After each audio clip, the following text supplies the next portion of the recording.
The following is a special presentation of ABC Sports.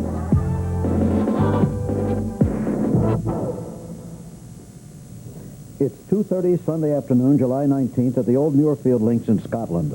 About to tee off in the final round of the British Open Golf Championship are the final pair, Steve Pate of the United States and Nick Faldo of England, the leader.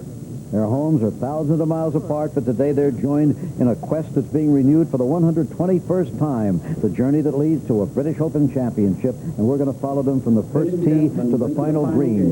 They'll be sent on their way by Ivor Ropes and the official starter. On tee, Steve Pate.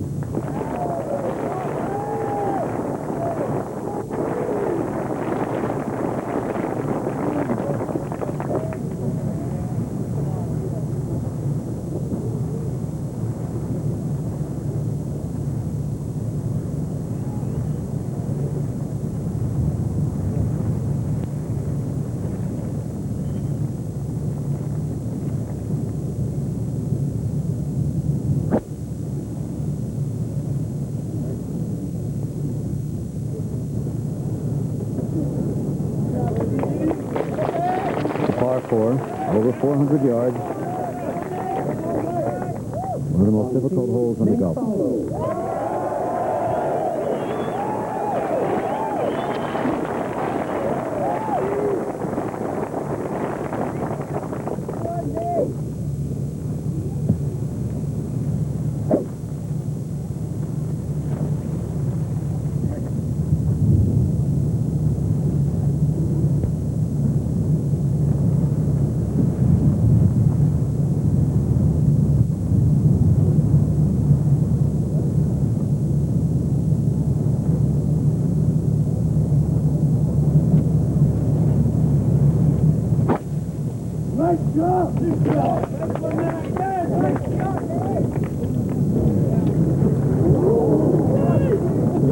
In the bunker for the leader. And they're on their way.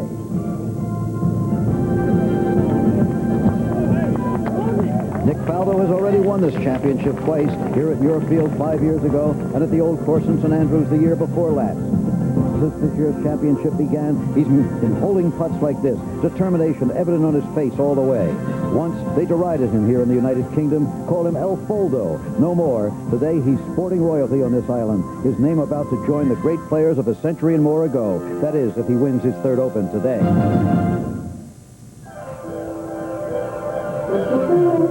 ABC Sports and the Royal and Ancient Golf Club of St. Andrews, Scotland, proudly present the final round of the 121st British Open Golf Championship.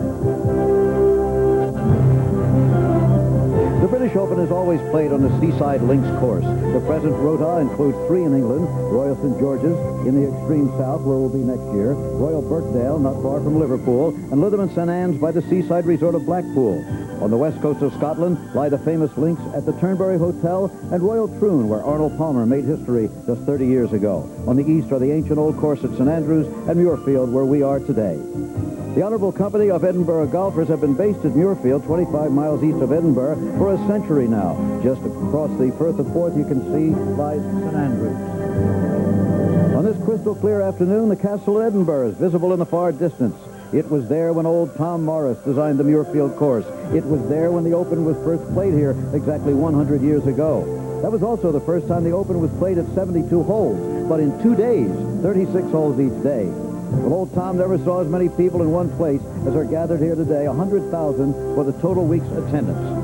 The most significant thing in this picture is something you can't see, the wind. It makes all the difference here at Muirfield. If you're here with us, you could feel it. Even at home, you can see its effects there, the flags of the nation stiffening on top of the grandstand. The flags on the greens telling the golfers which way it's blowing. Yes, the wind could make the difference today at Muirfield here on the Firth of Forth. Now, here's the way they stand. Faldo and Pate, of course, just playing the first hole. John Cook is at 9 under, along with Donnie Hammond at 8. Gordon Brand Jr. also 8 under, and at 7, Olazabal of Spain, you saw there. Chip Beck of the United States, Andrew McGee, another American, Ian Woosnam, the Welshman, Raymond Floyd, the veteran, Jamie Spence, and the others following along. ready for the second shot. Bob Rosberg is with this final group. Steve Pate has 208 yards to the hole. Coming actually from the correct side of the fairway, the left. Flagstick cut on the right today. Wind out of the left and against.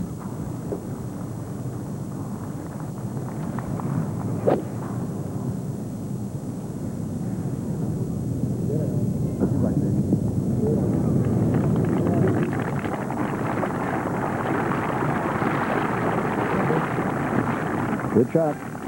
All the way to the back. Now, hitting next will be Nick Faldo, the leader in a bunker.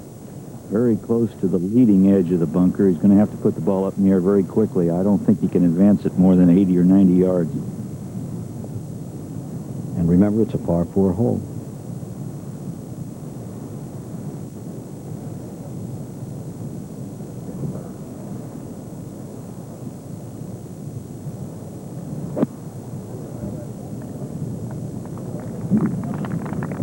There it is. You were right, Rossi.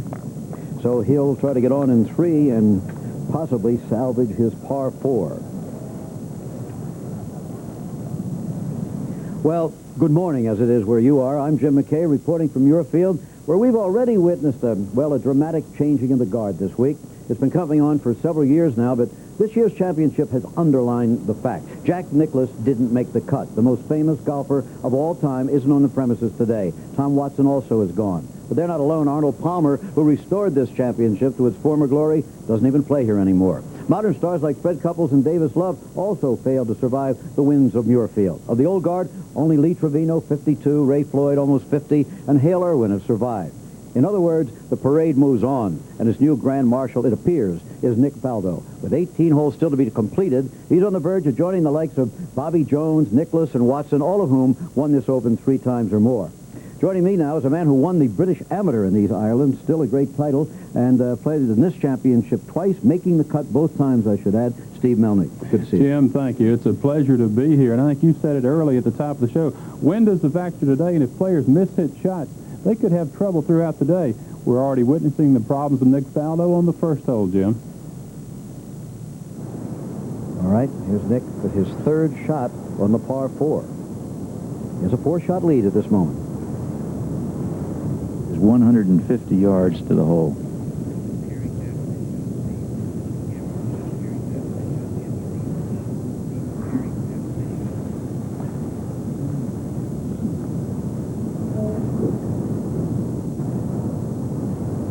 Grandstands all the way around the course at the British Open.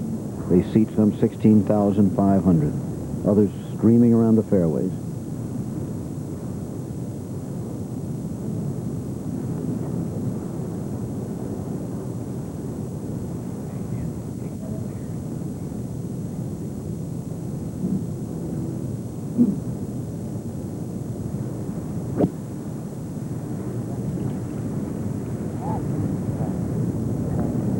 Looked like he cared for it too much.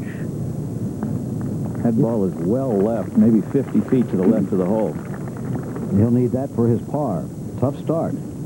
Let's take a look now at the pairing, Steve. Well, Jim, first, I took a quick tour of the course today, and I found the pin placements that are not impossible, but accessible, almost as if the championship committee is offering the pursuers an opportunity to make birdies today. The difficult conditions definitely favor Faldo. Now, let's take a look at the pairings for the final round of the 121st playing of the Open Championship. In the third to the last pairing, it's Gordon Brand paired with Donnie Hammond. For Brand, the burden may be too great to carry the hopes of his native country and be the first Scot in 61 years to win at home. For Donnie Hammond, Donnie's ability to hit the ball low enables him to handle the conditions. More importantly, allows him to handle the pressure. In the second to the last pairing, it's Ernie Els paired with John Cook. At age 22, I think Els is too young and lacks the experience to make a serious run, but a great learning experience. For John Cook, John is unlikely to shoot a very low round today. His best bet is to play a steady round, hope Faldo plays poorly, and be there waiting at the end. And in the final pairing, which you have seen, it's Steve Pate and Nick Faldo. Steve's a streaky putter capable of making a lot of birdies, 7 in his round yesterday. If his putter stays hot, he has the best chance to apply the heat to Faldo. What can you say about Nick Faldo? Driven by perfection in his quest for the claret jug, no one should beat him. His game is complete, his course management superb. The only way he'll lose this championship today is if he beats himself. Well, a long way from doing that, but he is off to a difficult start. Our on-course commentators now will be Jerry Pate, former U.S. Open champion, Mark Rolfing, and the inimitable Bob Rosberg, our man Rossi, on the fairway with the final group. Now, Faldo surveying the situation. Have you had a look at that putt, Ross? Well, it's from about maybe 45 feet. It's a putt that I've watched other players putt earlier in the day when I was watching the BBC. None of them have gotten it very close. There's been a lot of free putts from back there. Okay. Pate, of course, has his for a birdie.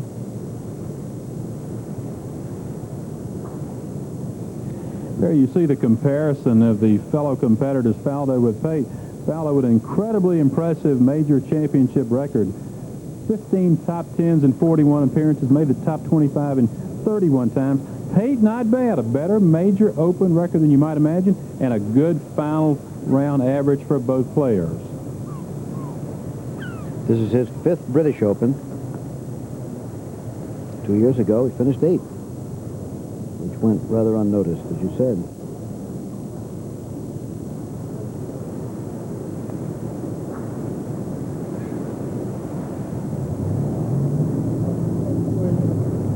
Okay.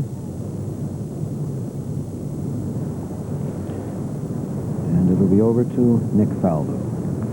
Faldo's putting from about the same distance, maybe just inside of Steve. They were questioning who's away. Nick is coming down the hill, but he has to be a little careful with. Can get away with him, get away from him. You'd rather be coming up anytime, wouldn't you?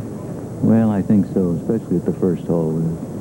Although Nick is held together so beautifully, I don't expect him to shoot very high today either.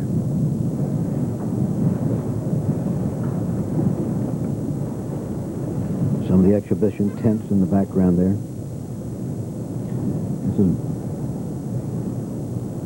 He opened this championship on Thursday morning with a bogey on the first hole. Played it about like he's playing it now.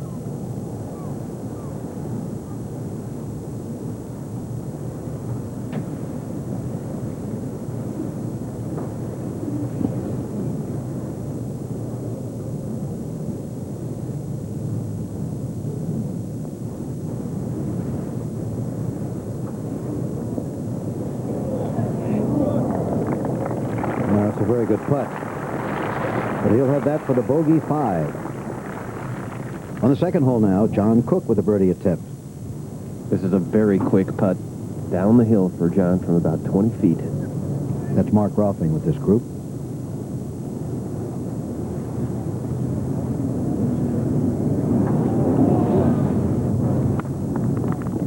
Quite good putt, man. Started with a bogey at the first. Faldo with a bogey 5.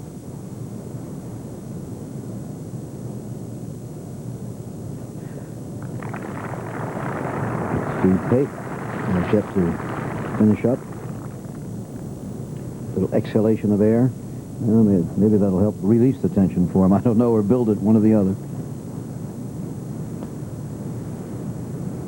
Impressive showing by Steve Pate. Nervy play on the first hole, but maybe the game's best player.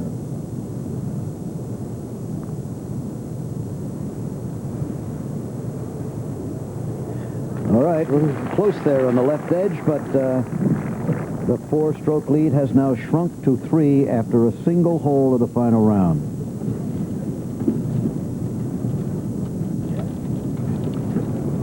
Well, you can see, Jim, why players have struggled here. Only the 14th hole is tougher than this opening hole. I think the first hole here at Muirfield is the hardest opening hole in championship golf. Well, they move on to the second now, Steve.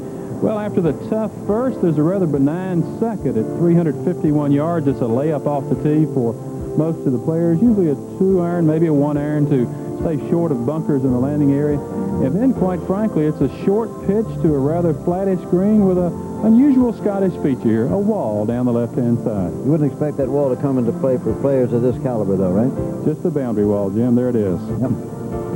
So look back down the second. Again, let's take a look at the leaderboard now. The lead 3 was 4.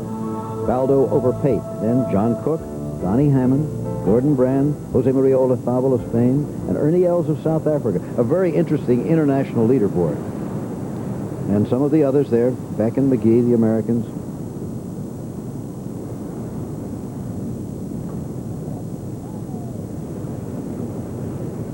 Using an iron.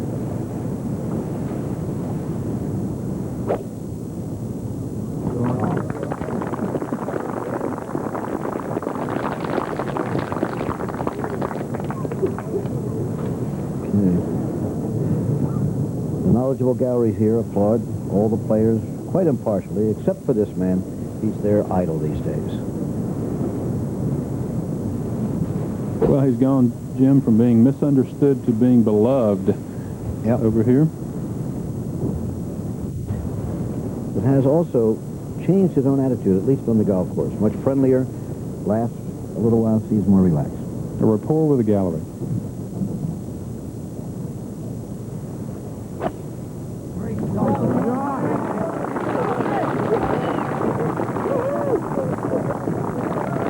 Well, see, up here, the wind seems to be picking up even more. Is that the case? It really is, Jim. It's blowing as hard now as it has all week, and it actually is starting to rain a little out here. First time the week that it has done that. John Cook. This is the third hole.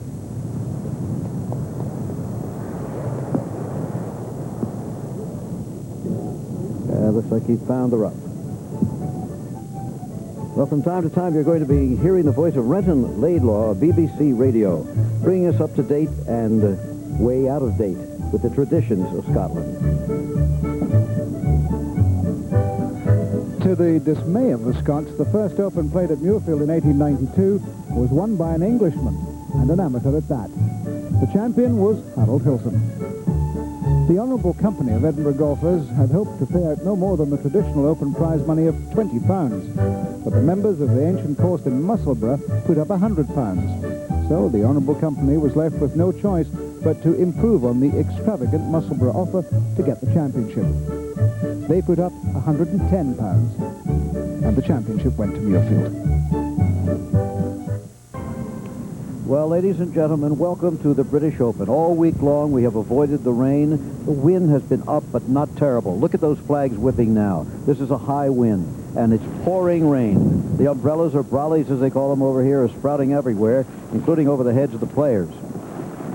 And even the visibility is going down. This is classic British Open weather. Bob Rosberg is right out there. What's it like, Ross? Well, it's really getting miserable, Jim. It's raining very hard, raining sideways. Like you said, the visibility is definitely down. You can't see the end of the golf course. I'm looking up to the right, and you can't see a whole lot. Faldo has a shot of 130 yards. The second hole, par 4, 351 yards, a short one.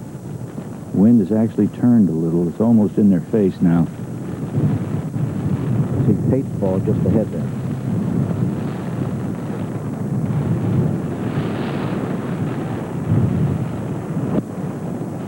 See? And look down again after that one, too. And there it is. Long way from the hole again. Last time I remember weather like this was the third round at Turnberry when Greg Norman played through a monsoon and played on unbelievably well and went on to win the Open Championship. There's one thing, Jim. It does look like it's going to blow over. To the west, there is clearing. Donnie Hammond in the rough at the fourth hole. This is a par 3. That's his second shot, that chip, and boy, that got away from him just a little bit. The hole really played short. He hit an 8-iron over the green. He had 192 yards. That's Jerry Pate. We'll be with that pair all day. Here's young Ernie Els. Well, back again to Steve Pate, because this is the closest pursuer of Nick Faldo. Pate's second shot on the second. He's about 125.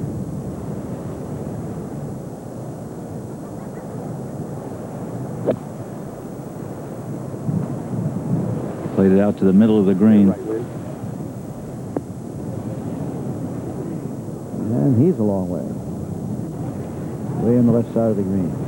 See? Trying to get the rain suit comfortable. Okay. John Cook, second shot. The third. From the right-hand rough, he's yet to hit a fairway in his first 3 holes. That ball pitches short and will be on the front left part of the green, a good 35 feet away. Yep. Ernie Els, you saw his ball. That was already there, and we'll take a look at this. This was just a minute ago. Ernie off to a shaky start. Bogeys on the first 2 holes. Pin right in the front today at 3. Tough spot. That was a good shot for Ernie Els, 22-year-old South African. And that is the situation. The umbrellas are up. The wind is blowing at Muirfield. Nick Faldo leads by 3 strokes over Steve Pate. He's lost a stroke after 1 hole. John Cook there at 9 under, Donnie Hammond, Gordon Brandt, the Scot, Olafable, the Spaniard, and Chip Beck from the United States, creeping up the leaderboard. Some of the others, Andrew McGee, the American, Ernie Els, whom we mentioned, McKenzie and Woosnam and Jamie Spence, Larry Rinker of the United States, who came over and qualified, as did Donnie Hammond, and Ray Floyd at 4 under. Sandy Lyle, a former champion. Tom Kite, the current U.S. Open champion. Mark O'Meara. Robert Carlson, a 22-year-old Swede. Greg Norman fighting on. Here is Olafable, the Spaniard, at the 5th hole, par 5, second shot. Jim, he can reach this par 5 and 2. 559 yards, playing downwind. A lot of them have been reaching the green but going over there today, but not this time. It's in the bunker.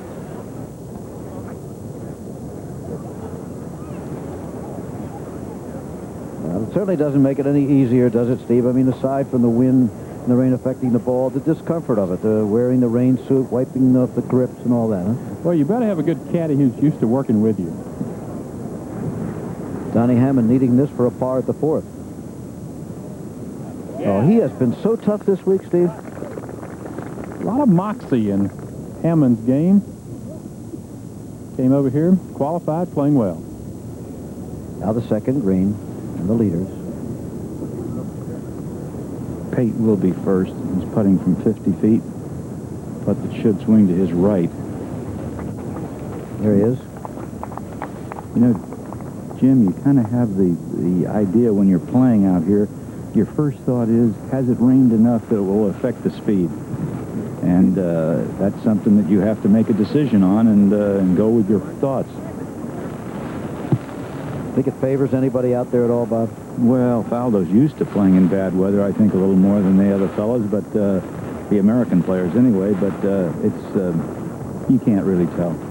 No, Steve Pate didn't see too much bad weather when he was playing for UCLA or his present home in Orlando, Florida. On the tour, of course, Steve, they get a good deal of rain. A lot sometimes. They do, except rain in conditions like this, a little tougher, but suddenly par is now your best friend.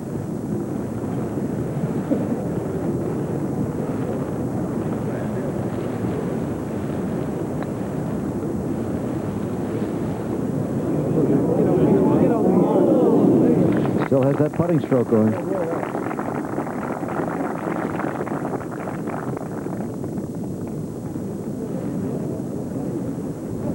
We haven't seen Chip Beck. Let's have a look at him on the 5th hole again. This is the par 5, reachable in 2 if you hit it right. That's it. Tee, flagstick in the back left-hand portion today.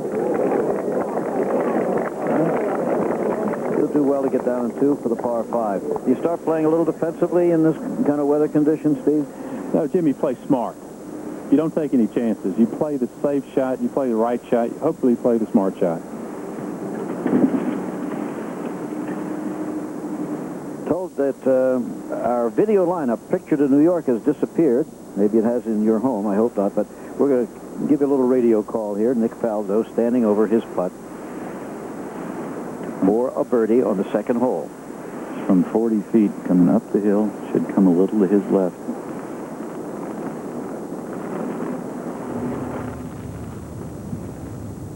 Steve Pate has already putted and came close with his birdie attempt.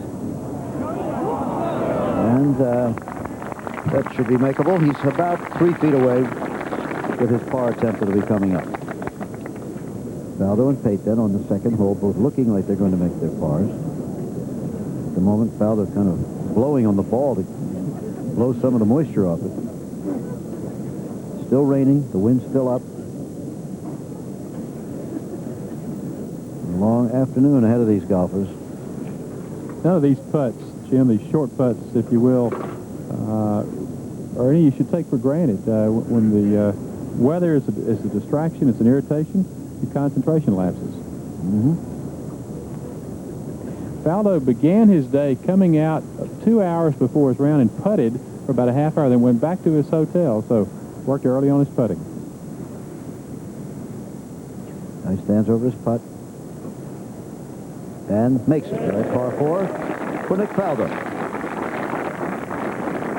Now we're told our picture is back everywhere, so we don't have to give you a precise description of their every move. You see it all. The rain has stopped, Jim, and the wind is down. Just a sudden squall that came. That's Donnie Hammond hitting at the 5th hole, the par 5.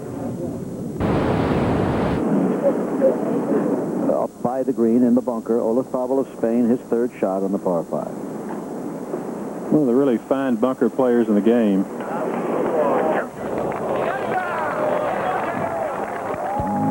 Looks still coming down. And he'll have that for a birdie. Oh, Steve Pate has missed the short putt for the par. A bogey for him, and Faldo's lead returns to 4. Well, that doesn't pump a guy up with the rain and the wind and missing a short putt. Well, that's an unforced error. You expect maybe to hit some bad long shots. You don't want to miss any short putts like that. So they come to the 3rd hole, which is that 379-yard par 4. The first hole you saw was a very difficult par 4. 2 and 3 are comparatively easy and short. Then you get the par 3 coming up next on the 4th. After that, things get longer. But the par 5s are also kind of reachable. Steve, let's see if we can happen. What happened with this? Well, it's a putt that breaks from the right. You push it out there a little bit? I guess. He may have had an indentation that was, as he thought, more important than it was. Now look at the 3rd, Jim, the short par 4, 379 yards, playing downwind, but the players must lay up short of 2 bunkers, cut into a dune side, and from there you play up and over those dunes to a smallish, longish green with bunkers left and right. Should be a birdie opportunity for these players. Nick Faldo on the 3rd.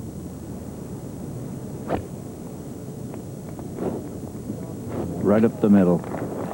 Rossi, as the rain has stopped, has the wind died down at all, or is it about the same? The wind has died a lot. Okay.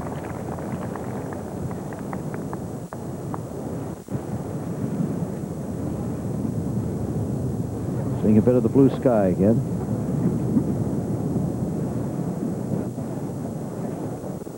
John Cook on the 4th tee, the par 3. 192 yards. Wind right at John's back, and he's coming off a birdie he so desperately needed back at the 3rd. Should be just a good 7-iron today.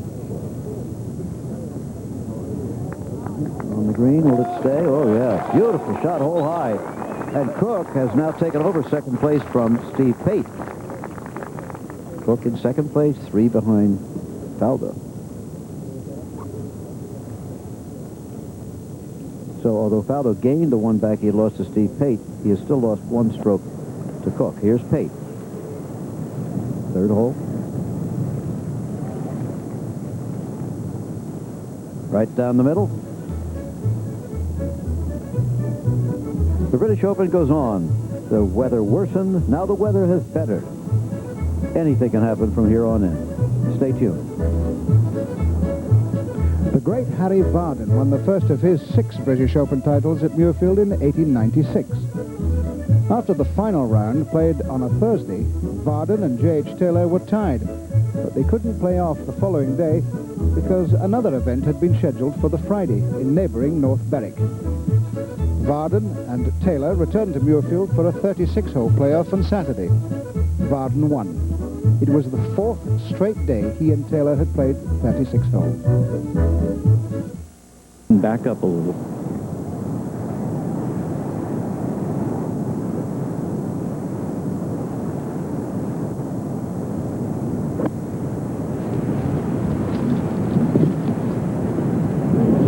A bit hot. A lot hot. All the way to the back of the green. The other ball you saw on the green is Steve Pate. He's already hit, but we're going to show that to you. I'm trying to think that one through a little bit. Now, this was Steve Pate a minute ago.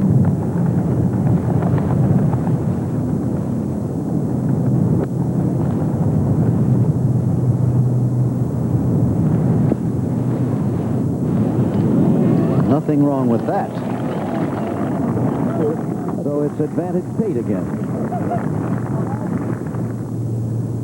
This was Lee Trevino putting out in what could be his last British Open on the 18th hole. Had this for a birdie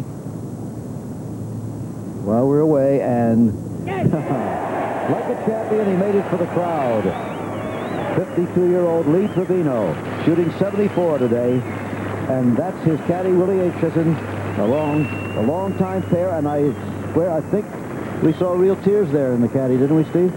Jim, they have been a pair for a long time. You see Willie wiping the tears down his face. I think he senses this may be his last trip with Lee on the bag.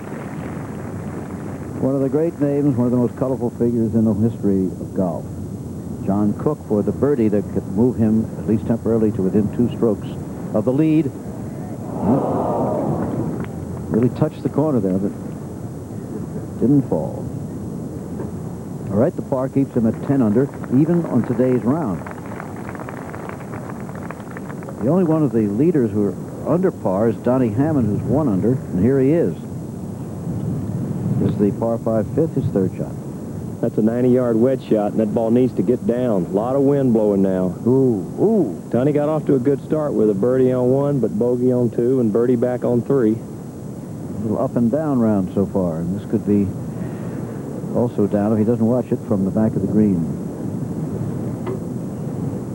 Here's the leader. Look at the flag coming up again. It looks like.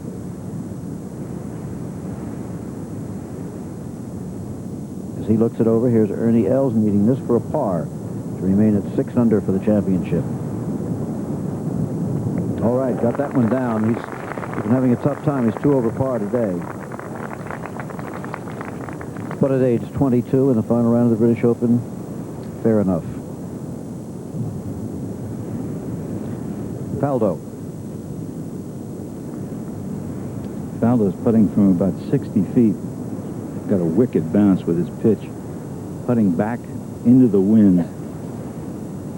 Okay, well, keep us up to date on that wind. It seems to be going up and down a bit, Bob. Yes, it is, Jim. Moving somebody out of the way, out of his line. Surprisingly, Faldo's had a couple of failures, and this year on the European Tour, he led the Irish Open by 8 shots with 23 holes to play. Ended up winning in a playoff, and then several weeks later lost the French Open when he had a 2-stroke lead with 4 holes to play. But he's been right up there in almost every tournament he's played this year. I think in the top 4 and 7 out of 9, finished 4th in the U.S. Open. He's always there, Jim. Yeah.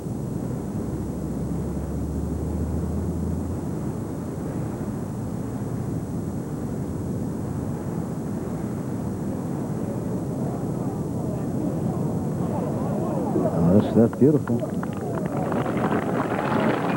Solid as a rock on that. We talked to Nick a little earlier about his game plan for today. I just want to go out and play well. Obviously, if I go out and play well and putt well and play Muirfield, well, then that will take care of everything. I mean, the most obvious thing to do is, is guard that 4 shots. If I can do the same as what the other guys are doing, and if anybody makes a run at me, if I can keep going forward as well, keep playing well, and get myself under par, then I'm going to keep that cushion. I mean, that's the goal. But number one is to go and play Muirfield and just try and continue the way I've been playing. Wipes the moisture off the putter. This for the par.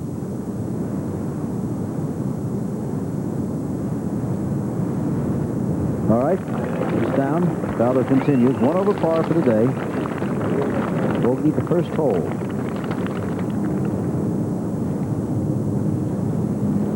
Olafable up ahead on the 6th hole, 469-yard par 4. That's the second shot from around 170 yards. You can't see the putting surface very well from where he is. On the green, just about. This is the birdie attempt of Steve Pate. A big putt, and he's made it. So he goes to 10 under again. 3 shots behind Faldo, tied with John Cook. 2 Americans then giving chase to the Englishman. Donnie Hammond, 1 under for the day, remember. Very much in it, but this is his 4th shot on the par 5.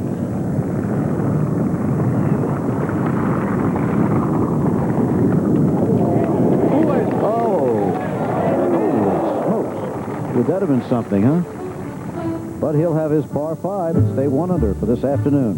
We'll return, in fact, with more golf action from the 121st British Open after this message and a word from our ABC stations. Steve Pate at the short 4th. Steve has a 7-iron.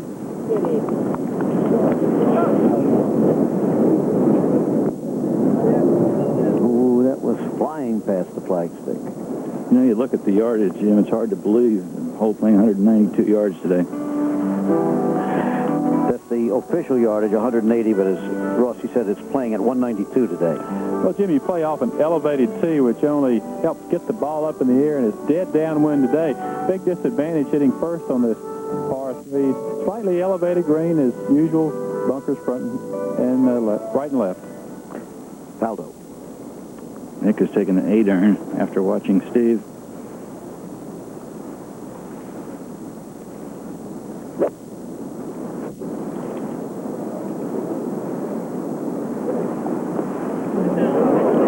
Same thing. Well, not as bad, but he's gone off the back. Not as far.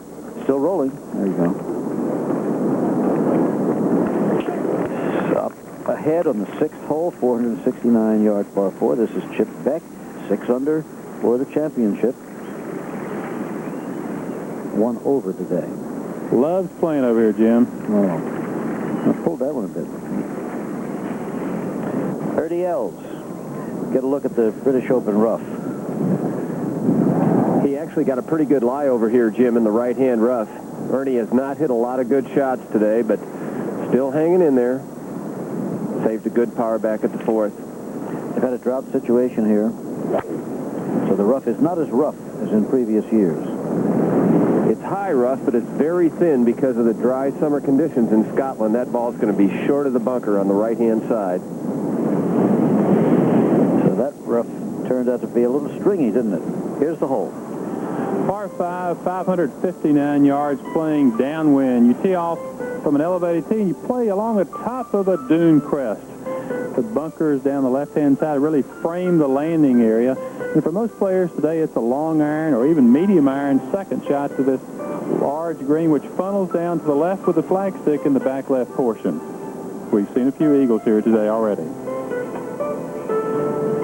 Okay, a good look at it as it looks on a normal day when there are no grandstands and no crowds around. Today there's a big crowd for the final round of the British Open. There's some of the grandstands at 18 behind our scoreboard. Faldo by 3 over Cook and Pate, 4 over Donnie Hammond, by 5 now over Gordon Brand, the Scot, 6 over Andrew McGee, who's 3 under for the day, and by 7 over Olafable. Those are the leaders. England, United States, Scotland, and Spain. Faldo playing at 4. Does not have a really hard shot. He's going right back against the wind, coming down the hill, but the wind is going to influence this shot a great deal. He has a nice lie.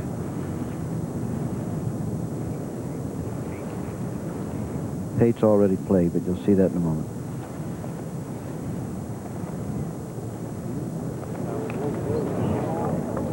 He let that one get by a little bit, but good shot.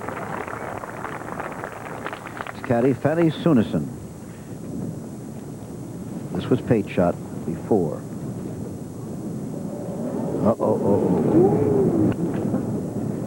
No. What happened on that, Russ? He had a bad lie, Jim. John Cook at 5. This is just a 5-iron from 231 yards for John. Good-looking shot here.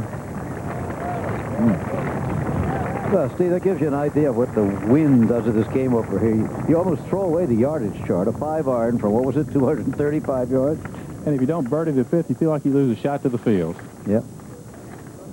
Now, Steve Pate needing this for his par at the 4th hole. Else, he'll drop out of that tie for second.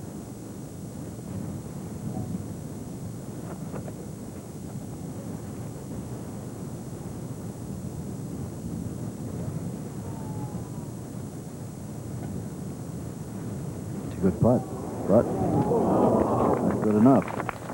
So the bogey 4 will drop him to 9 under into a tie with Donnie Hammond for 3rd place behind Faldo and Cook.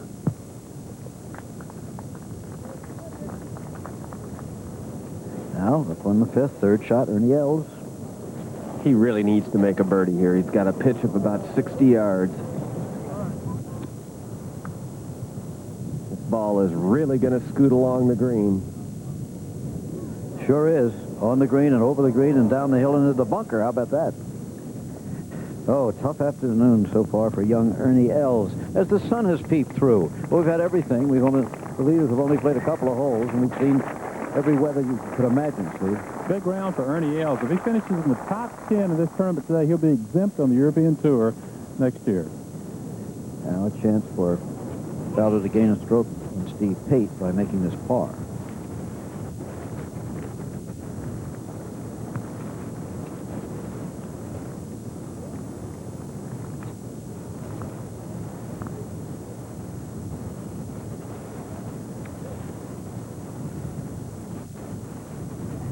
He's got it. A nice, tough, hanging par for Nick Faldo. He still leads by 3. Much more to come.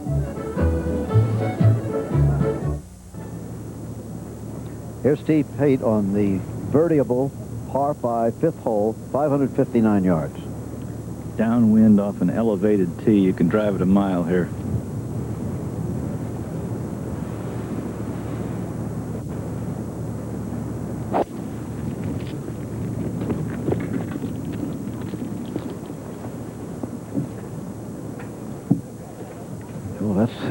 He hit that one a mile.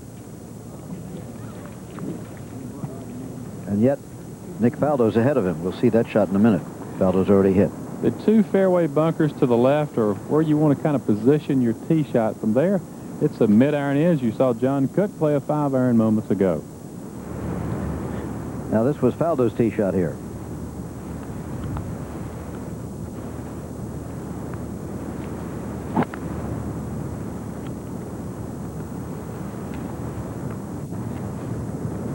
And what a beauty that was. Jimmy got his tournament going here on Thursday when he pitched in from 25 yards off the green for an eagle. At the time, he was 1 over through 4 holes, turned his entire tournament around. John Cook, however, has this putt for an eagle up ahead on 5th green. Same hole. From about 13 feet. Fairly flat putt. He's got it. John Cook gains 2 strokes against par, and suddenly it's only a 1-stroke lead. Well, that was dramatically sudden. John Cook of the United States within 1 stroke of Faldo. Faldo 13 under, Cook 12 under. But Cook, more significantly in a way, is 2 under in today's round, and Faldo is 1 over. Amazingly, Jim, John Cook has only had 1 top 10 finish in 28 attempts at a major championship. Well, that's going on ABC Sports today. A little bit later, you'll be seeing the Indy cars through the downtown streets of Toronto. All the famous drivers of the IndyCar Tour be going 3 times the speed limit, they say, racing towards that winner's circle in the Molson Indy Toronto today. ABC Sports.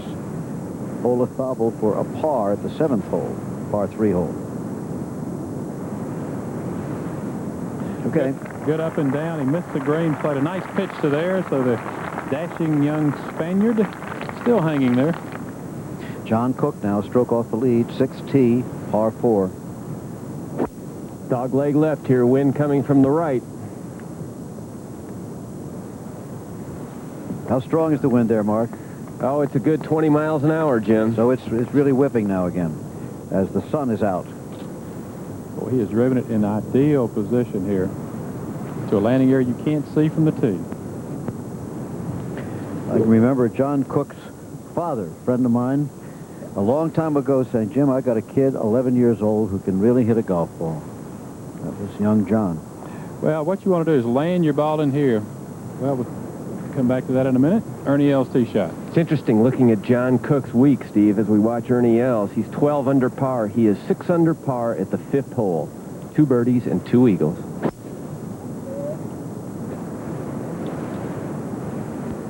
This one started down the right-hand side.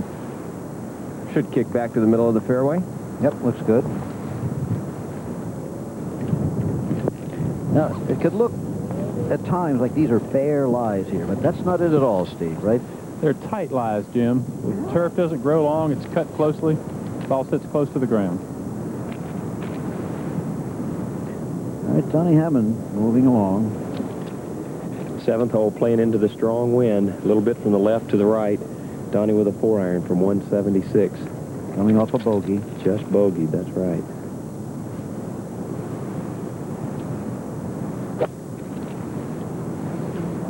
Well, he hit that one up into the air really high for this hole. Will not get there. Nope, will not. Did not run back too far, however. So sometimes can do, and the approach of these greens is caddy wearing the cap of the Atlanta Braves.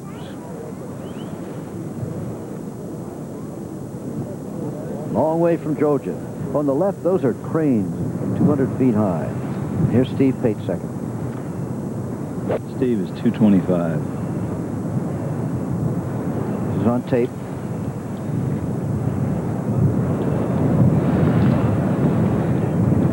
That ball's in the left bunker, I believe. Not where you want to be on this hole, where you'd hope for a birdie. Faldo. Faldo had 220 yards after a drive of 340. And so you can drive it a little ways here. Pate is in the bunker, by the way. Looks like Nick has a 6-iron.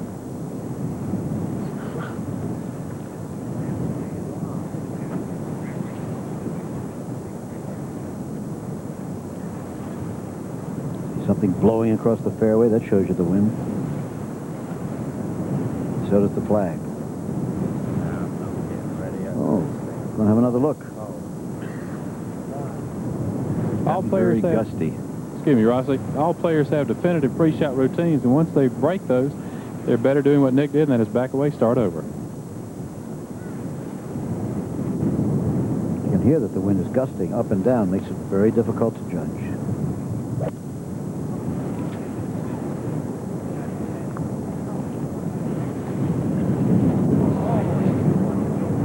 Did he catch that bunker? That ball also looks at left. I don't know if it caught the bunker or not. That bunker's blind from the fairway. Yeah, it looked to us as it might have caught the bunker. Don't see it anywhere else. There's the situation. You know, the Scots, as you may have heard by now, really love... What a stance.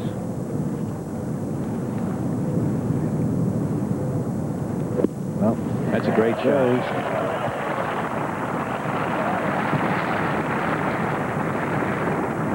Fine shot by Nick Faldo. However, Steve Pate was also off the green with his second shot, remember, on this par 5. And here's what happened to him.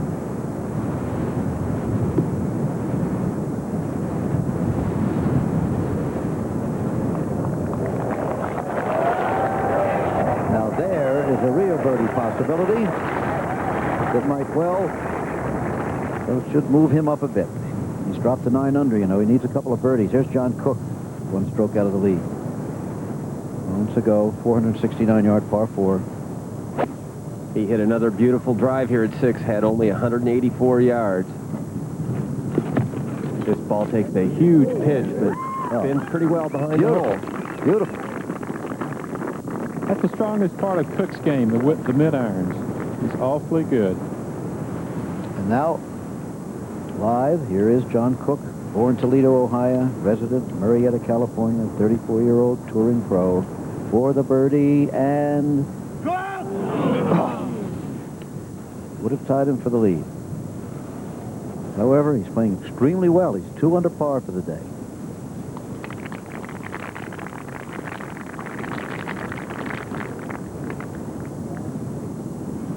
Everybody seems to be wondering back in the States what will happen in the presidential campaign now that Ross Perot has dropped out. Well, Perot's former campaign co-chairman and campaign officials for George Bush and Bill Clinton will all be on This Week with David Brinkley next on most of these ABC stations. You were probably, or some of you were expecting David Brinkley right now. You are going to see him after the British Open. Very interesting show today, it sounds like.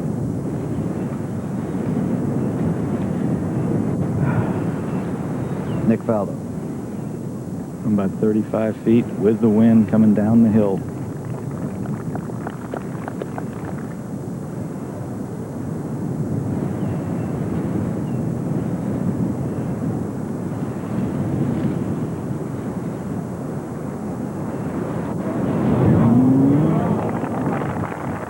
Well done.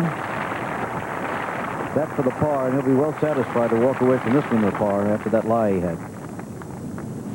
Subliminal shot of somebody else there for a moment. Went back between our cameras and those of our colleagues of the BBC, taking the bulk of their coverage, for which we thank them as we yearly do. We do have some of our own cameras, but we can focus in just a bit more perhaps on some of the Americans you'd like to see. We all want to see this guy.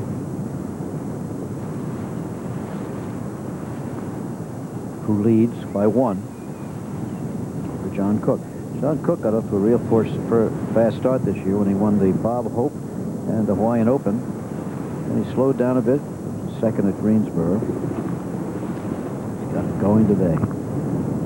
Faldo makes the par 5. Steadies at 13 under. Still 1 over for the day.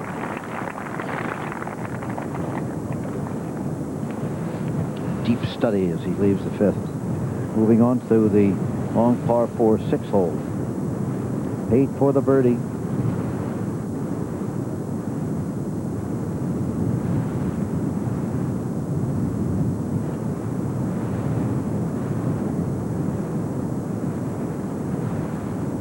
All right, that brings him back to 10 under, where he started the day. So he's 3 strokes behind Faldo now, 2 behind John Cook.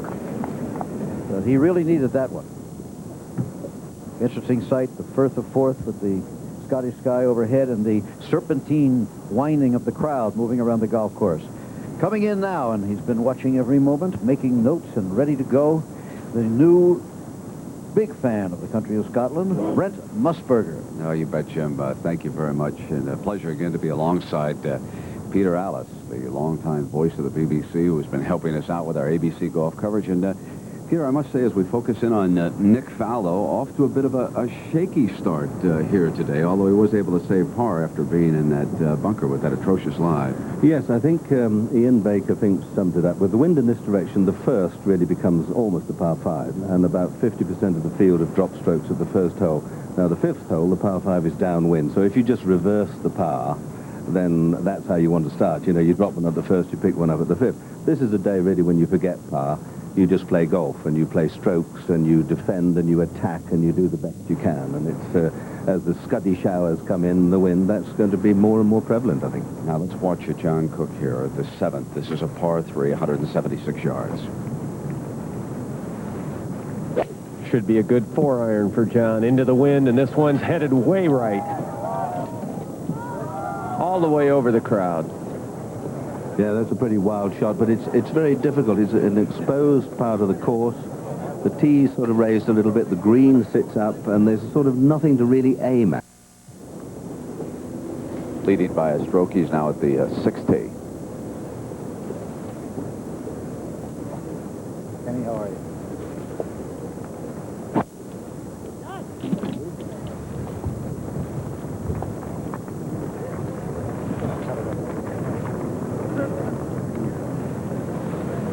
Well, that looks to be in good shape on the right-hand side of the fairway. Trouble down the left, 4 bunkers.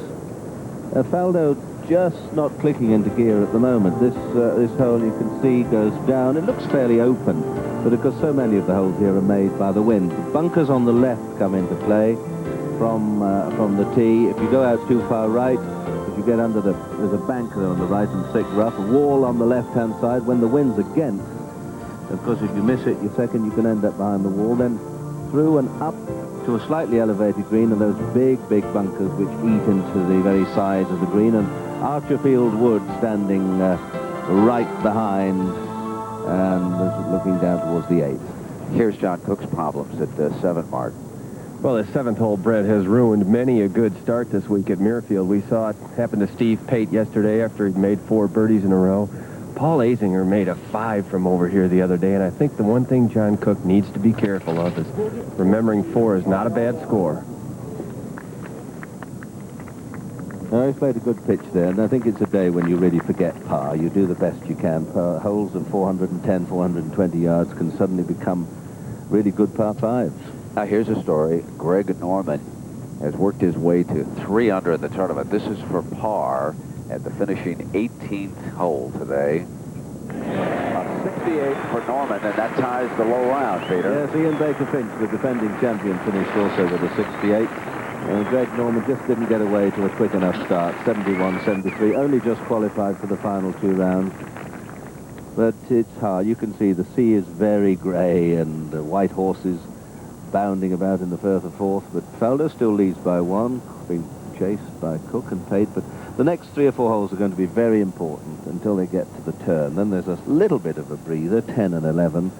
And then 12, 14, 15 are going to be really key holes.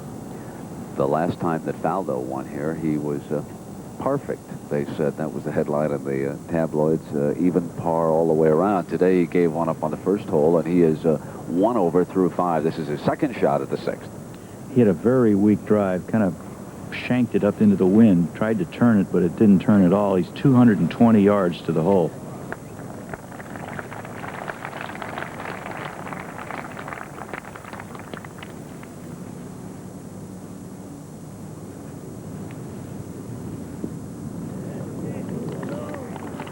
Well, that's more like it. He does have the ability, Bob, to play important shots well. He's obviously not firing everything as well as he would like, but that was a crucial shot from such long range. Must have been a very well-struck long iron. That was a beautiful shot, Peter. And as you say, he has hit some great long irons this week.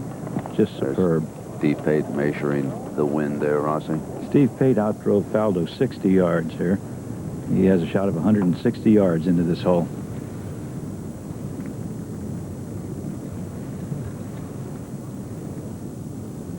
Playing well head-to-head against Faldo. While we're waiting, let's go to Cook for his par. Could be...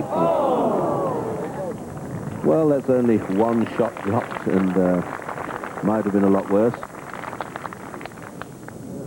He goes back to 11 under, and the scoreboards have changed pretty rapidly here, so if Faldo cares to look, he will know the position by the time he gets down to this screen. Now, Pate. That's a knockdown 6-iron.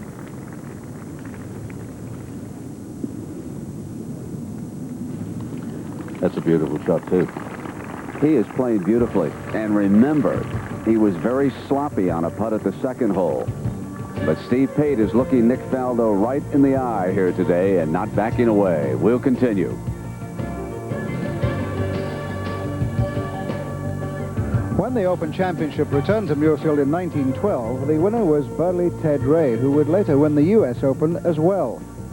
Ray was an early version of John Daly, an English writer who preferred the smooth swing of Harry Vardon, described Ray as someone with rough-hewn strength, a bucolic air, and an unpolished and unorthodox swing, which only had the saving grace of rhythm. Faldo for a birdie at the 6th.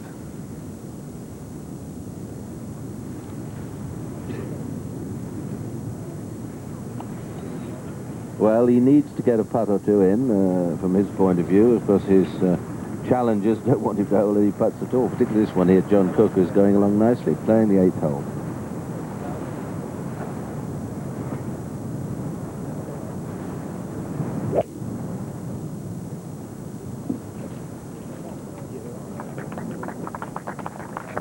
see John Cook playing an iron from the tee for position down the left-hand side. Again, Muirfield has an awful lot of bunkers, and some of them are very deep, and let's just take a little whirly-bird ride over the top of the tee. Now, the real problem here is the nest of bunkers on the right, Brent, because there's room on the left, and as I was saying yesterday, the club haven't really let the rough or encouraged the rough to grow to monumental proportion. When the wind's against, these bunkers, of course, come into play for the second shot. Today, they don't. But they're 70, 80 yards sort of away from the green, some of them. Not easy to negotiate. Watch Pate's birdie attempt here.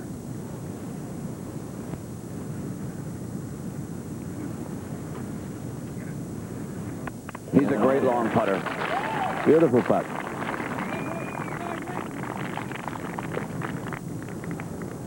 This is a strong performance by Steve Pate playing in that final group with Nick Faldo. We now go to Andrew McGee, who has worked his way to 7 under. This is for a birdie at 13.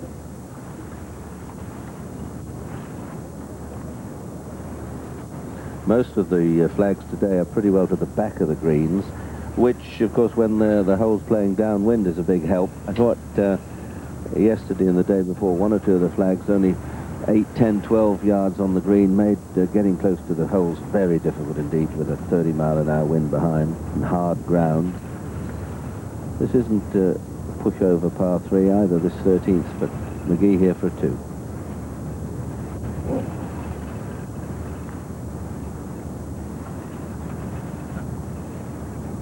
See, that's what happens in the wind. It buffets you about and you don't make a positive stroke. It's very hard to really get a good, solid, firm base and putt as you would normally do when the conditions are benign, to use one of your favorite words. I love that word. Here's our members clubhouse here, Peter. Very rare sight there, Brent. Ladies in the clubhouse. That's a change. But I notice how the front is wide open and clear. No one allowed to stand in front of the main window back there in the 18th ring. Well, they made a fatal error a few years ago. They put a grandstand in front of the clubhouse and the members couldn't see the play, so that's changed this year. Now here's Pate, 7th tee. Steve has hit it very high in the air. I don't think he meant to do this. Into the bunker. Shot was not far enough, and the wind just blew it right off to the right. Now, Faldo has got to start hitting some really good shots. We quickly go to Cook, second to the 8th. 179 yards out of the short rough.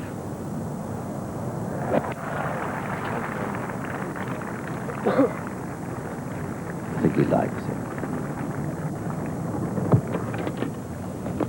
Holding that. Oh, the back of the green, just off the back of the green. That's a pretty good hit from such long range into a crosswind. And, of course, the corners of the course here are protected by these big wild bushes and some walls and grandstands, so it's not always easy to pick the right club. See the time here in Scotland. 5 minutes before almost. Faldo getting ready. Wonderful golf crowds here. Look at them. Down this fairway, on up ahead in the grandstand. Very knowledgeable. And they've treated the Americans very kindly here this week. They love good golf.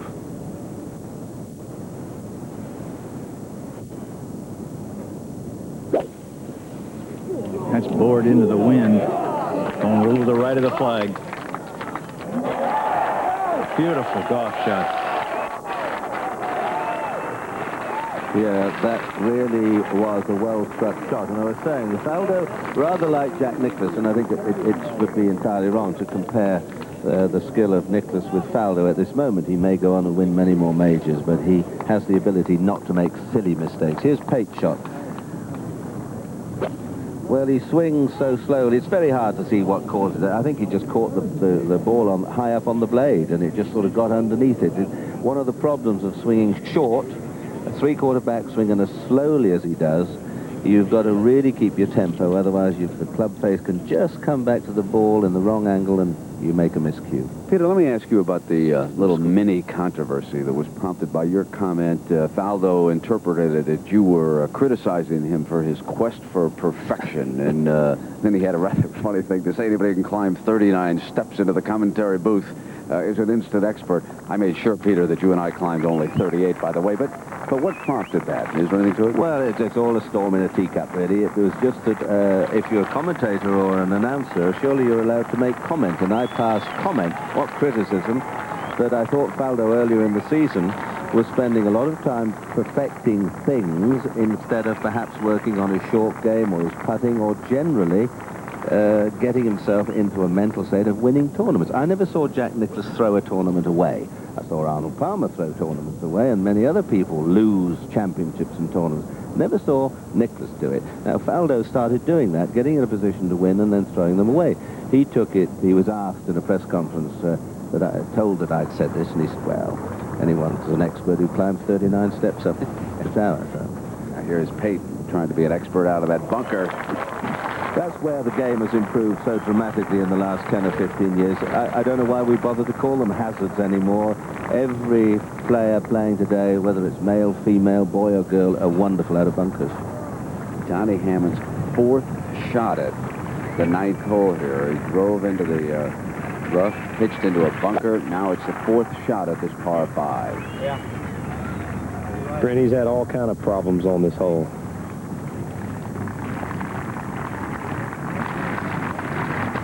All he needs now, though, Jerry, is a good putt to put it all right and stop the bleeding. It'd be a remarkable par. He's even through 8. Now here is Cook. The ball was sitting down just slightly, so he had to chip it rather than putt it. Good shot. It is a good one.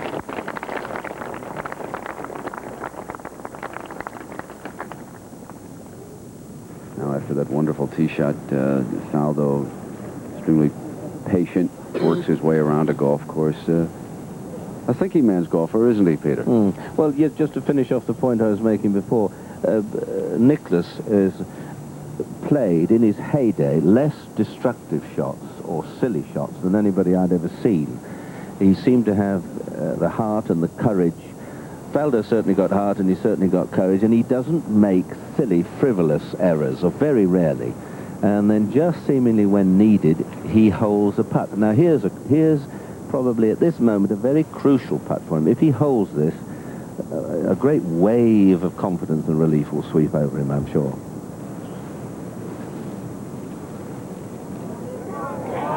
No, they're not going yet. They're going to the hole side, and now this is where his technique and his temperament are tested. This is Cook for his par. So he will stay at the moment 2 back of Faldo. He is 1 under for the day, as is Steve Pate. And we can check the old warrior here, Raymond Floyd, for a birdie at 13. Got off to a wicked start, missed the 2 putts of only about 2 feet on the opening couple of holes. Changed his putter, went to a shorter shafted putter. He thought the long shafted putter wasn't going to work too well for him in the wind, and didn't work for him yet. Well, here's been the putter of the championship.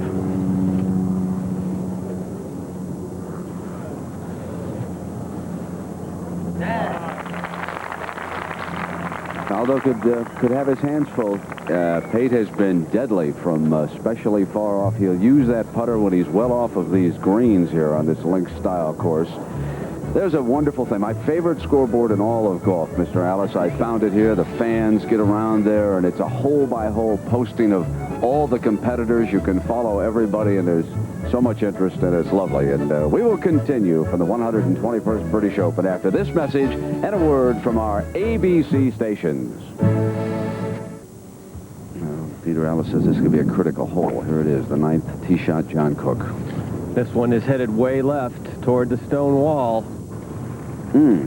Way left, Mark. That's bad in there. There's the out-of-bounds wall up the entire length of the 9th, over which you've got the hospitality pavilions and car parking.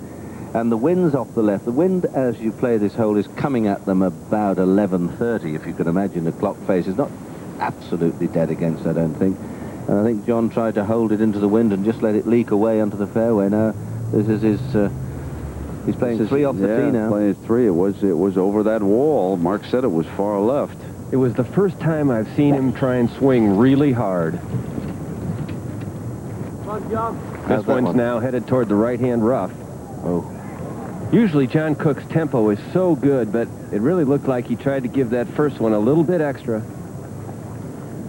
Pulled it badly. That's the pressure of the championship, and that's not so much, I don't think, to keep the rain off as to keep the wind away, but I think there's a squall coming. Squally shows it could be coming in. Yes, it's driving in on the wind now.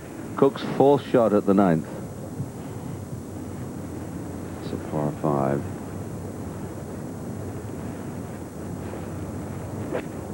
This was not a very good lie. Had to play an iron.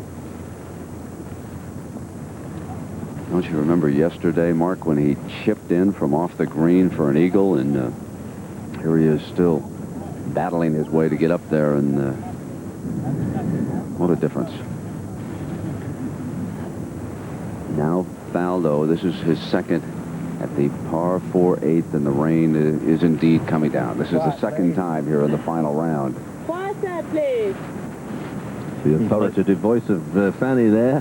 That's why he likes her as a caddy. She can take charge of things. What's he got here, Rossi? He laid well back. Playing a 2-iron, 210 yards. You can't talk when I'm lining up the shot, okay? I'm not talking. Well, somebody was, okay? Now you can see the tension. Faldo getting a little irritated. He does see and hear more things than a lot of people I can think of on the golf course. He's aware of movement and noise around him. Let's check Olazabal for a birdie here at 10. He's 7 under in the championship, even for the day. No, he can't get anything going. Not having one of those inspirational runs. There you see, drop shot at the 1st and the 4th. Now Faldo's set.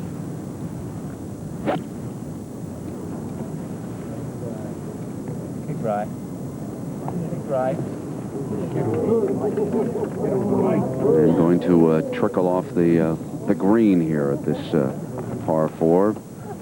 Well, that's almost exactly where John Cook was, and Cook played a lovely chip and run back up the hill, up the green.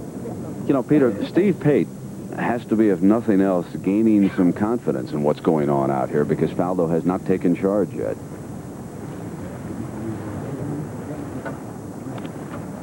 That was from 195. That's the speedy one. And he, too, goes off the green. Short of that bunker. He'll be wondering about that one as he moves on down the fairway. But he's been loose all day. Malcolm Mackenzie. Here's a young lad from Yorkshire who's putting together a nice round. He's 5 under par, playing the 12th. Back into the wind. This, again, a simple-looking hole, but a narrow green, slightly elevated, and a very good shot from Malcolm. Back to Donnie Hammond now at the 10th. This is his second shot. He's 1 over for the day, 7 under for the championship. He has 200 yards playing downwind left to right with a 7-iron.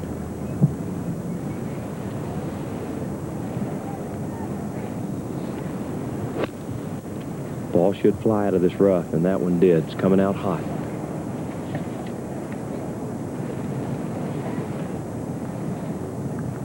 Somewhat difficult to pick up out there, Jerry. There brightens it up, and we can see, I believe, is off to the right as we viewed the screen. Golfer's left, and a look at his card on the front side with 3 of them. 3 bogeys, 2 birdies. One of the few players, only 3 players opened up with a birdie on the first hole.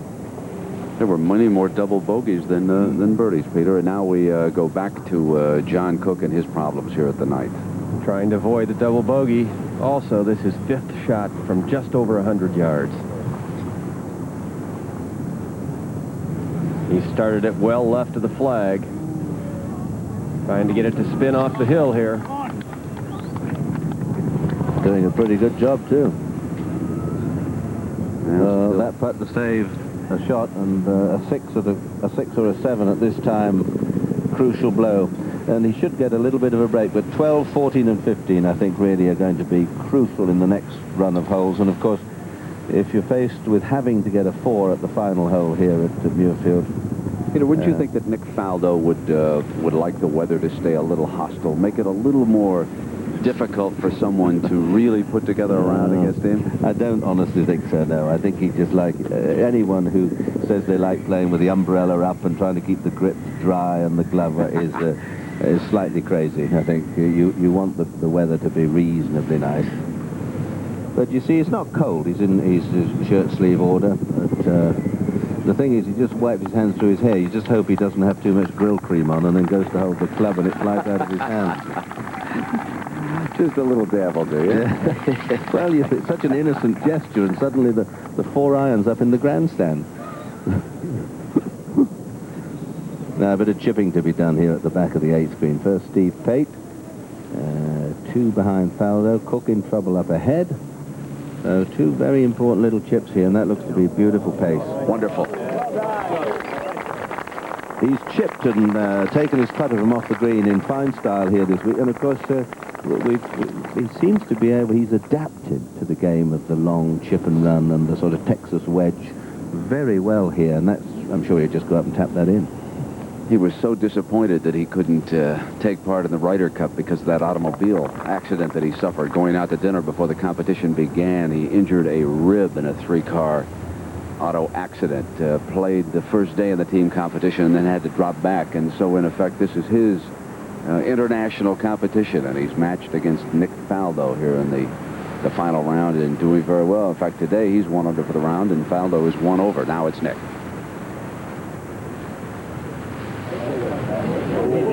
Well, that's a bit clumsy. Yeah, it's not nearly as good.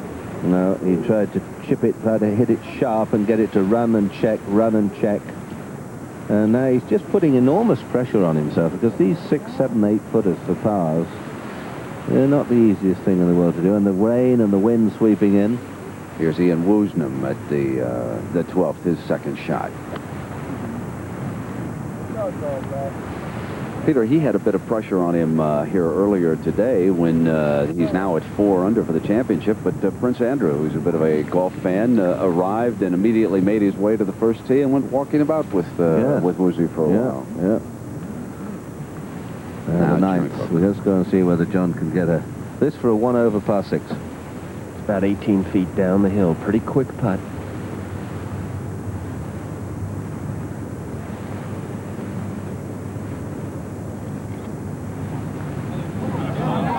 That's a very good effort. Now that's a 7, Brent, and that, well, you never know what's going to happen over the next couple of hours, the next 9 holes, but you might say that's his chance gone. You see, he was going along very sweetly indeed. Dropped a stroke at the par 3 7th, dropped a shot at the 1st where he drove into the bunker, eagled the 5th. Faldo, what a moment for him. This is a must. And when it's a must, he seems to have the ability to come up trumps.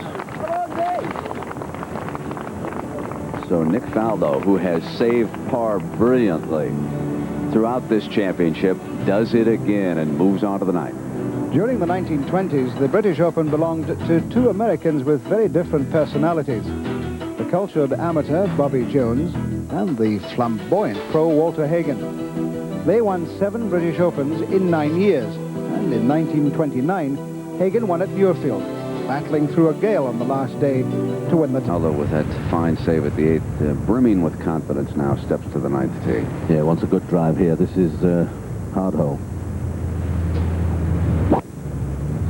Got through it well. Good drive up the right-hand side. Come on, Nick. Come on, Nick. Come on, Nick. You can do it. Come on, Nick. Come on, Nick. Crowd to the edge of the fairway, Brent. Looks to be in good shape. Crowd urging him on. 9th hole, 504 yards. I think this is a better par 4 than a par 5. They put the tee back to make it into a par 5. Out of bounds wall all down the left-hand side. Bunkers down the left. Little nest of them. And the fairway winds its way round these bunkers.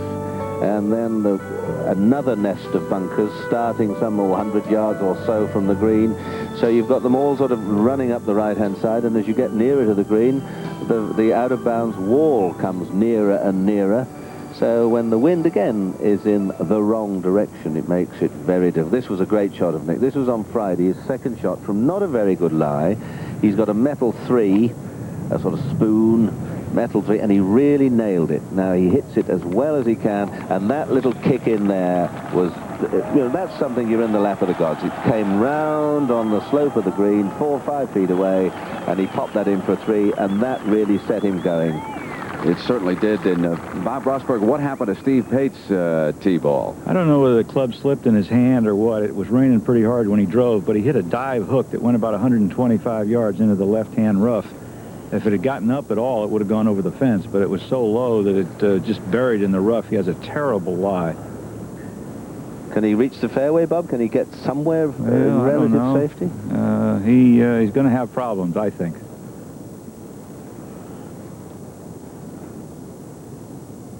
Almost looked like he was looking as coming back like it might drop, didn't it? Yeah. Have they found the ball, Bob? Haven't they? Yes, they have found the ball. That really is a very total mishit from Pate. Now, you see, this could be his graveyard. And it certainly was Cook's just a short time ago. This could be the pivotal hole in this competition, right here at the ninth. Well, Bob says the ball's lying badly, so I doubt whether he'll be able to reach the green in 3. So he's on in 4. I mean, he's going to do 6 or 7. So if, again, it's all coming Faldo's way if he can just continue to hit a few decent shots. And we'll check away here, Peter, and see Olafabo for a birdie at the 11th.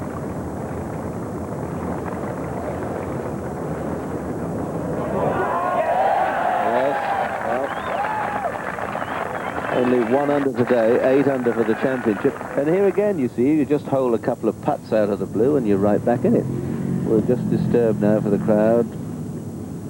Who's he distracted by something off to his right? And now let's go back to Pate's problems here, Rossi. He's going to play right now. Trying to get the ball in the fairway. Well, he's had a drop. He was obviously, now whether that's a penalty drop or whether he was in something where he got a free drop from, we know not. So he's either played 2 or 3.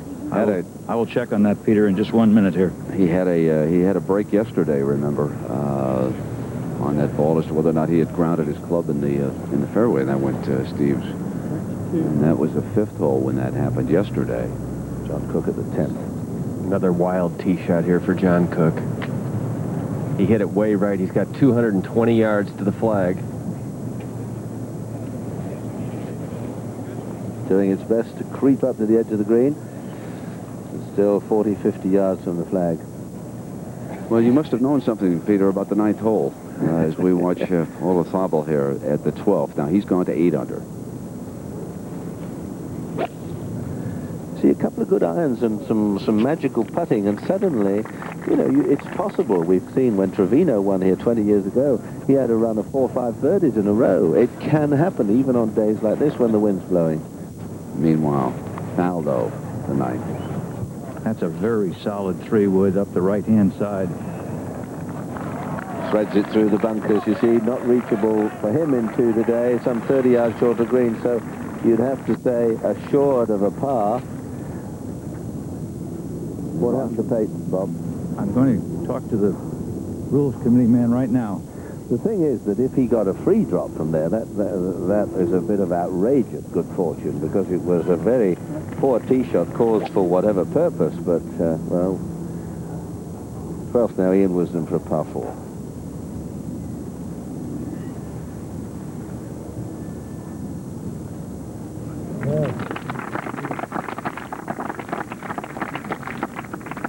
Can you read his shirt, Brent? That's some old Grecian hieroglyphics. Hieroglyphics. Yeah. I saw that when I visited the pyramids.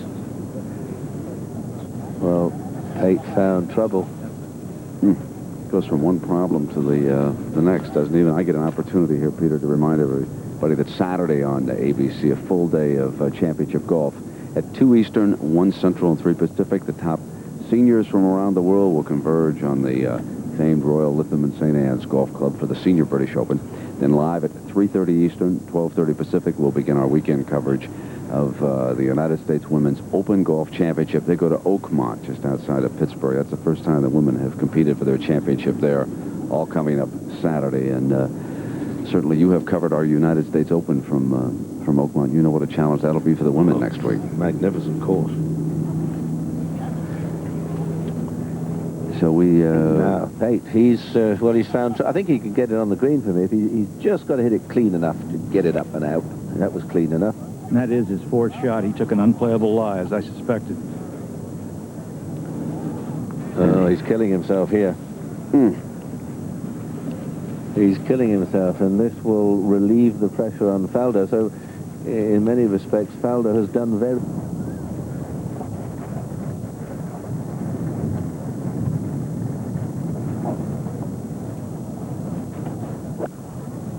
He's been hitting his irons very well the last couple of weeks. Be good, please.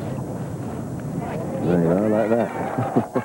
You see, what I was saying before, a few good shots, a few good putts. Faldo at the 9th, third shot.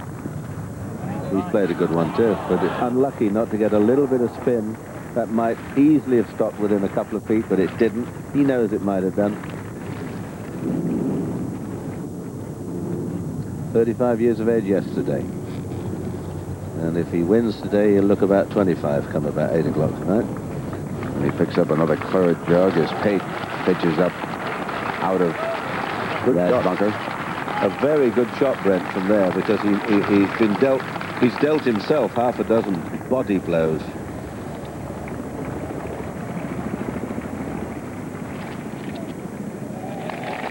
John Cook at the 10th gets a par. They did well to get down in 2 from way short of the green.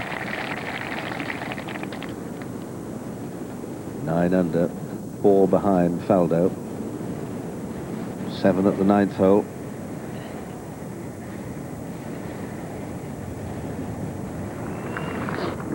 Gordon Brand at the 11th. He has slipped back today. And that was for a birdie. Just little moments ago now. Taped. He's a pretty good player, Gordon Brand. I'm surprised that he's not done more consistently well in this championship. Grandstand's getting ready at the 18th to welcome the players as they come to the final hole. There are the scores in alphabetical order, Peter. Chip Beck not through with his round. He is at 6 under par, so you can check in on some of the competitors. 68, the low round, turned in by Ian Baker Finch and Greg Norman, equaling that. Mark O'Meara with a fine 69 today, and he wound up 4 under for the competition.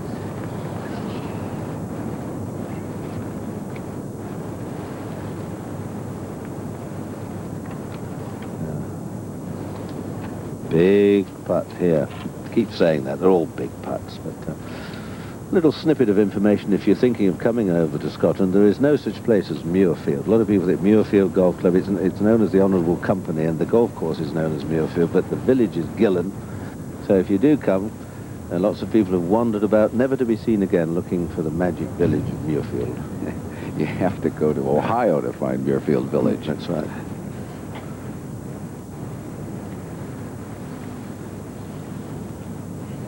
No. Still 1 over for the day, but 13 for the championship with a par here at the 9th. And it is his challengers who are beating themselves right now.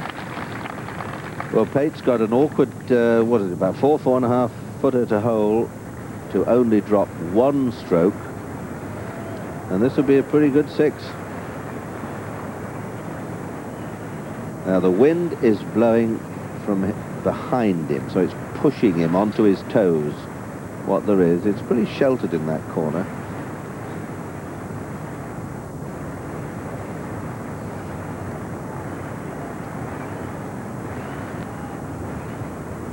Yeah, well done. It was a battle, but the shot dropped. So they wrap up the front 9. Nick Faldo leading it by 3. We get an opportunity to check in with Jack Whitaker. Jack? Well, Brent, when I first came here to Gillane in the Honorable Company of Edinburgh Golfers in 1987, I was always struck by the timeliness of Muirfield here. The reason being there were no trees, and trees being the great mark of time, better than a calendar or a watch. And I thought that perhaps it looked exactly like it did when Walter Hagen won here in the 20s. And I'm sure that's true, except when the championship is here. There is no event in the world that looks like the British Open Golf Championship. And there's the reason why. Look behind me here at these grandstands, which proliferate every year. 17,000 people can sit in these cantilevered sculptures against the sky, and here is the great theater. That's not an arena, that's a theater here at the 18th, which will receive the conquering hero later on today. And then, of course, there are the corporate tents by the tens, set cheek by jowl like row houses in Philadelphia or Baltimore. And then, of course, the exhibition tent where you can find anything remotely connected with the game of golf. Yes, the British Open has been changing its look for over 30 years now, and it looks like nothing else in the world. It's passing strange to me that it has been the very staid and venerable R&A that has commercialized its national championship rather than their American cousins, who are usually in the forefront of such business. Brent? Jack, thank you very much. I think commenting about the Schweppes signs that we see at the back of these tee boxes here, Peter, and Nick Faldo's made his way to the tent. Great shot. Someone likes it.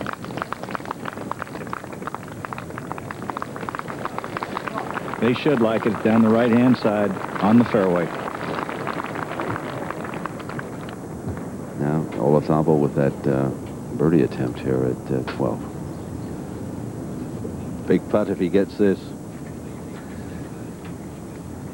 Big move if he holds this.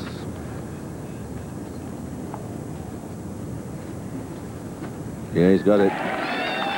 9 under, 2 or 3 holes ahead of Faldo. He could be trouble for the big fella. You know, Peter, 26 years ago when Jack Nicklaus won his first right here at Muirfield, one Peter Alice shot a 73 that day. And I want to tell you, I have enjoyed greatly your company. I know you have to return to the BBC box, but thanks for all your help over the last few weeks. It's been really my pleasure working with you. I must say, I thought it was a 67. And now it is time for another installment in our continuing series on sports science and technology. For away, Jose Maria Olazabal, who is at 9 under, has gotten to the par 3 13th tee. 3 birdies in the last 4 holes.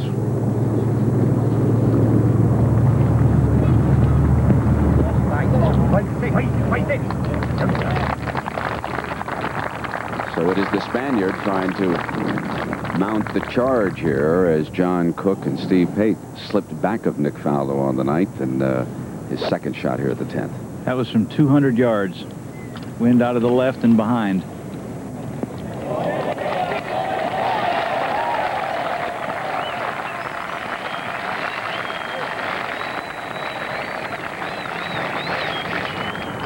Now John Cook in the bunker at the 11th here, Steve Melnick. Tough play, bunker hidden from the fairway. That's from just behind the flagstick.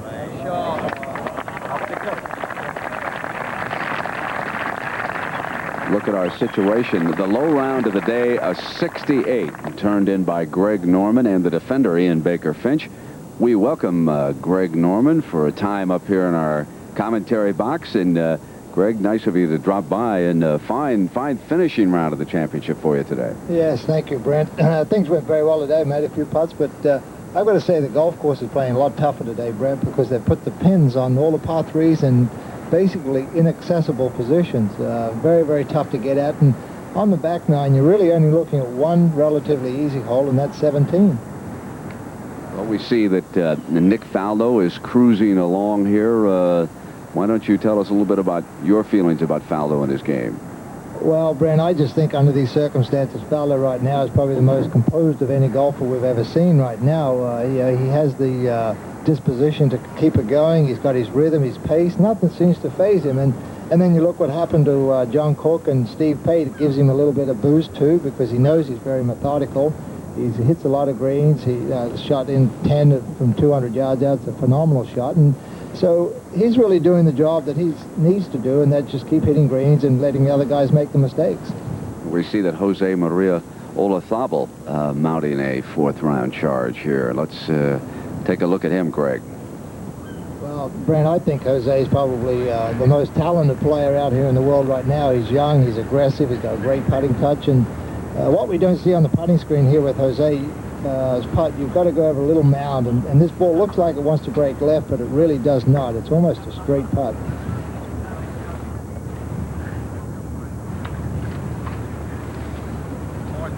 Come on.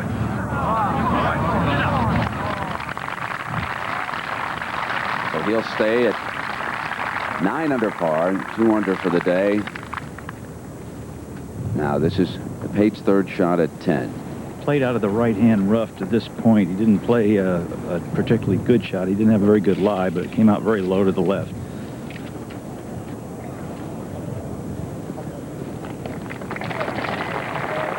Rossi on the front side, he had 3 birdies, but 3 bogeys and 3 pars. And for the championship, 21 birdies and 11 bogeys for Pate. Now here's our U.S. Open champion, Tom Kite, at the 18th. This is for par.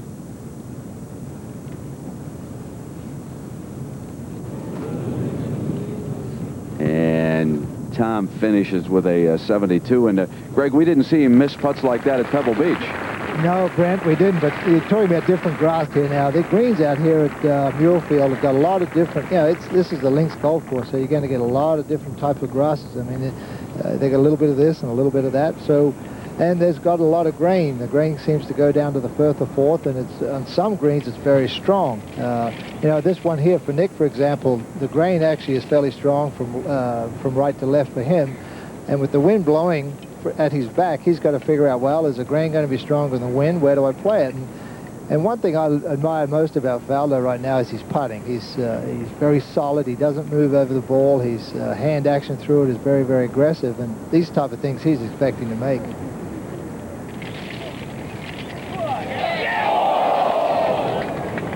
Well, that was a grain that I was talking about right there, Brandy. He hit a good putt. Now John Cook, he's at the 12th tee. He's taking a driver here at 12. Really feels like he needs to make a couple of birdies on this backside. And it's a good one right down the center. Greg, was the 9th hole playing that tough today? Well, it was, Brent. I mean, it still is, because the wind has actually switched a little bit more to the south-southwest, and 9th hole basically played directly into the wind, and it's a tough driving hole under any circumstances. So for 504 yards, it played like 555. Here's another tough one, the 14th.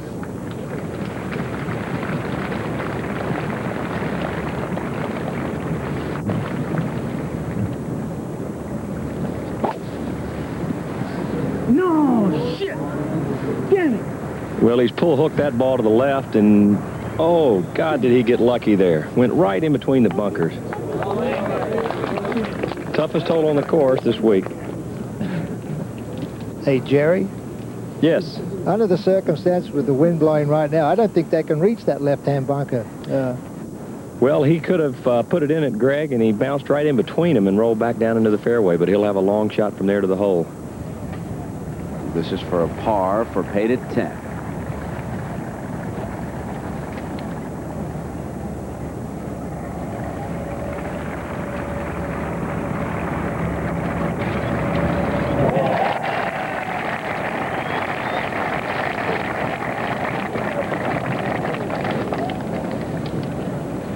Greg, what about the 11th hole that they're moving on to? Well, Brent, you've actually got a blind tee shot here. You pick out a cloud in the sky and just hope it's the right cloud. But you basically favor, on the wind today, you favor the left half to the fairway. You can see there the cut on top of the mound there, and just hit it. What you're trying to do is aim is, you don't see this bunker on the left, but you're trying to put it right here. Pin is very, very difficult today. The wind blowing left to right and down. They've put it in the back left position, and there's no room for error.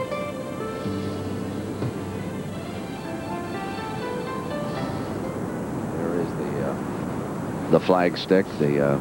Greg, how much are you affected by how short the flag sticks here are because of the wind? As we watch Nick Faldo on the tee first. Well, you see Nick's going with a 3-wood here. Smart play. And he just doesn't want to let it go on the wind. That's all he doesn't want to do. The bunker out there to the right could catch him, but he's hit a fine shot there. But the flags, Brent, are a lot shorter than what we're used to playing in the United States, so you just got to trust your yardage. There's some flags out there you think, gosh, I mean, that doesn't look that far, or looks further than that, and just got to trust your caddy's yardage. Now it's Pate, Rossi. He's got to start driving in the fairway.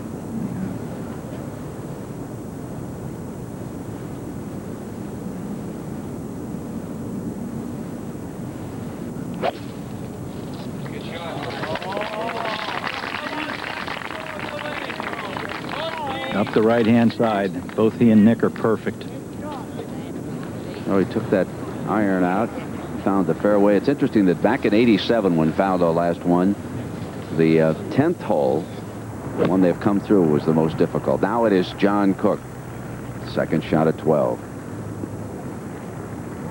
Wonderful shot.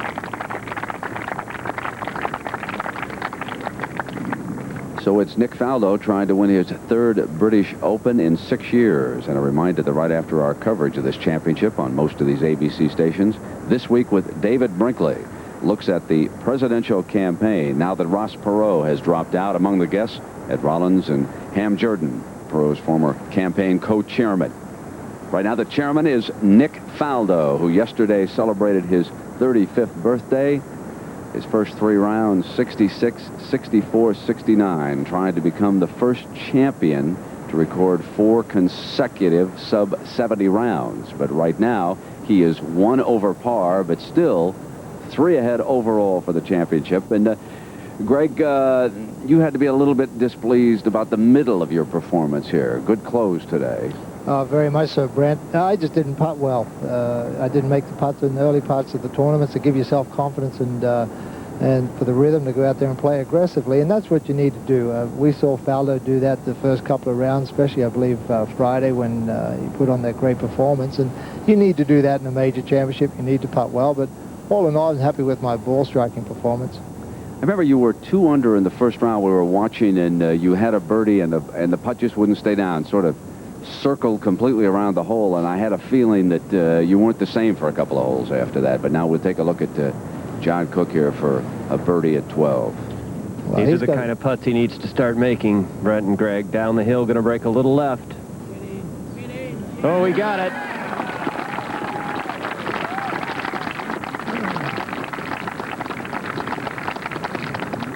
Greg, what's up ahead of them weather-wise, if we can stretch that word just a touch, as far as the back 9 is concerned? Which holes can they make birdies on now with the wind in the back? Oh, only one, Brad. That's 17. I mean, unless they play some phenomenal golf shots. As I said, the pins are very tough to get at.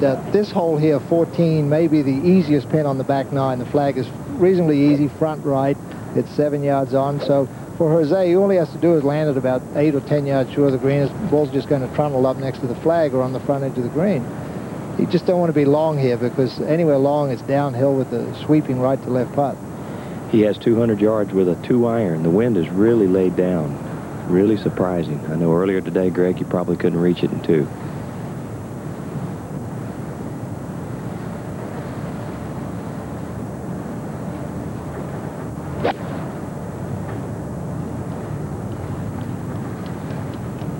This is going to be a good-looking shot. Good results, too. Remember that anger he expressed back on the tee?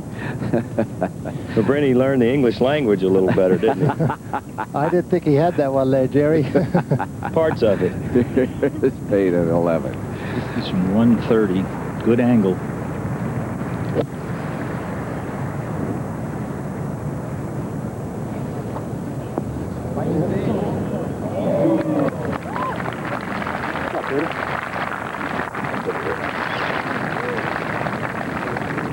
So Steve Pate trailing Faldo, tied with Cook. Both are at 10 under, and here's our leader. Faldo from a couple of yards closer, and as Jerry said, the wind is really laid down. It's barely blowing from left to right.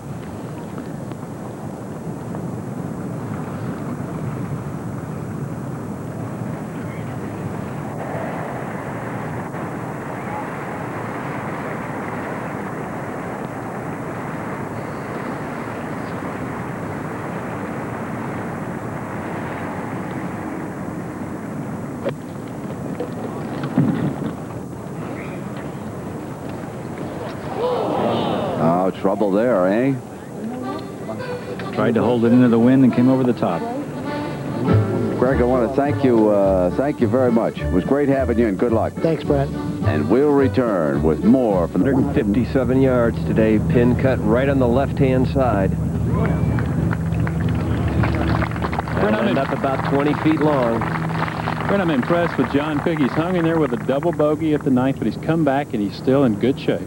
Now, Faldo's problems while we were away at the 11th. Tough shot downwind, tough to stop it from there. All he can hope to do is make that longish putt for par. Now, Steve, you had a feeling about Olazabal today. Well, I like him. He's the most explosive player in the world.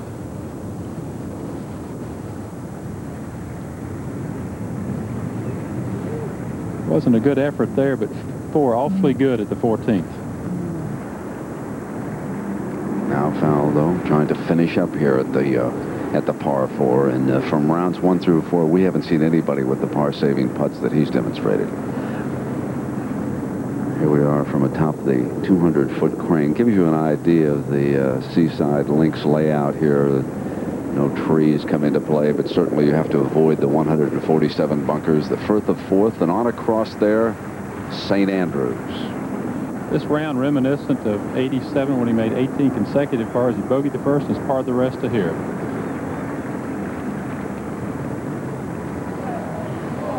He is 2 over for the day. Now, this, just before that, was Pate's birdie putt.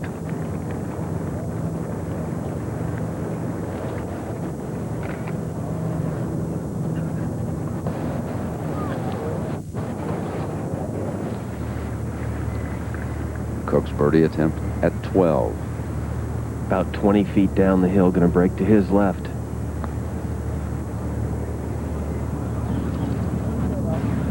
But he's giving it way too much. Well, Nick Faldo is making a championship of it, isn't he? He's 2 over for the day.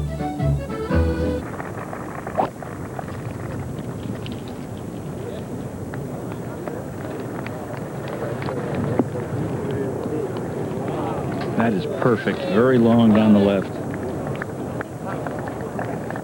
Now John Cook on the 14th tee. This is a beautiful drive by Cook at 14, right down the middle and long.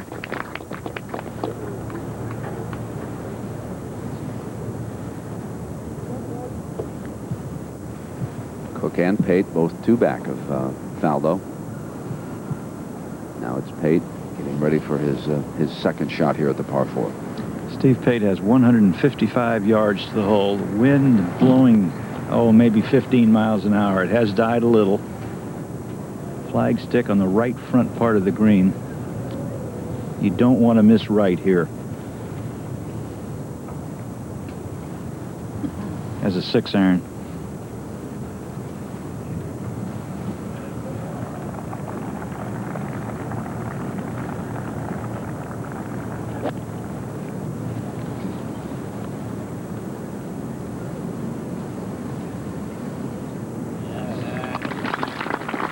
High. Good effort. Other than the 17th hole on the back nine here at Muirfield, 12 may be the only hole that really offers a true birdie opportunity. If you drive it well, as did Pate and Faldo here. That bunker to the left is about 250 yards from the back tee. You want to position your drive just inside that on the right. From there, it's a short iron to this longest green, but the flag sticks in the front right-hand portion. Fairly accessible pin today. Faldo getting ready to play his second. He's 120 yards. Ideal position. This is where Nick made birdie yesterday and started to take command again. He has not made a single birdie in his round today. We might have expected that by a lesser player, certainly not Faldo.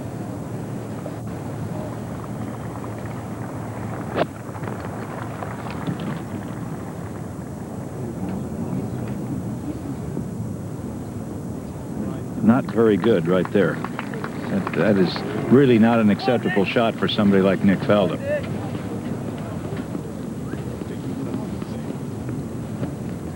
Well, Rossi, he's working with David Ledbetter on great width in his swing, and I don't think it's there now.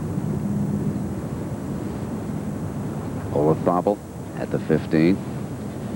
Has 156 yards. The wind, again, is just not much of a factor. He's going to take it in from left to right with a 7-iron, pin on the front right.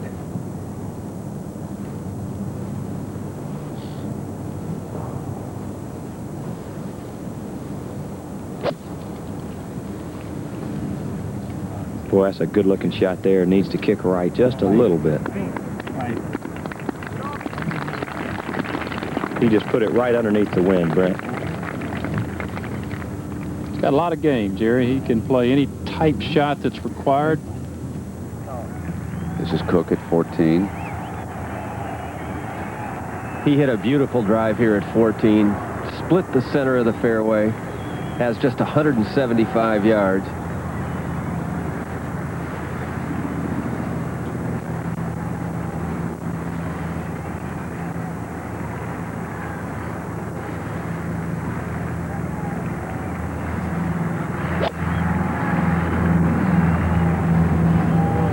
He struck it cleanly.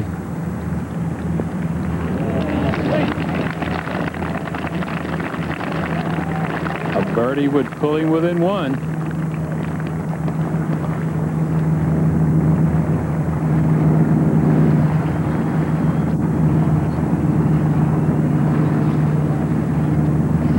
Now Faldo getting ready and 2 up. Many of you know that they have a different playoff format over here. They don't go to sudden death, nor do they have 18 holes tomorrow, but they'll play the finishing 4 holes, medal play. Then if they're still tied, any of the competitors, then they would go to sudden death up and down the 18th hole.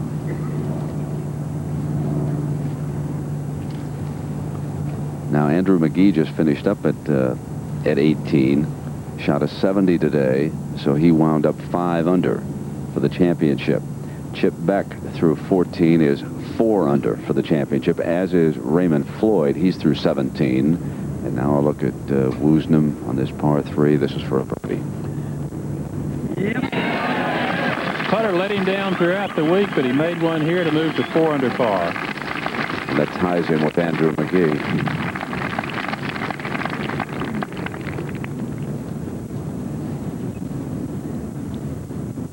Now back to Faldo's long putt here at the 12th.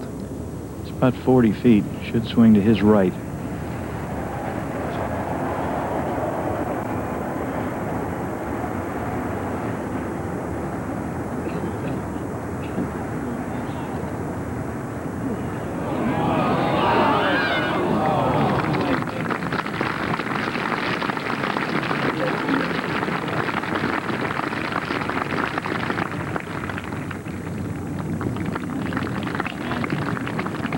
Well, if he pars out, either Cook or Pate still must find a couple of birdies.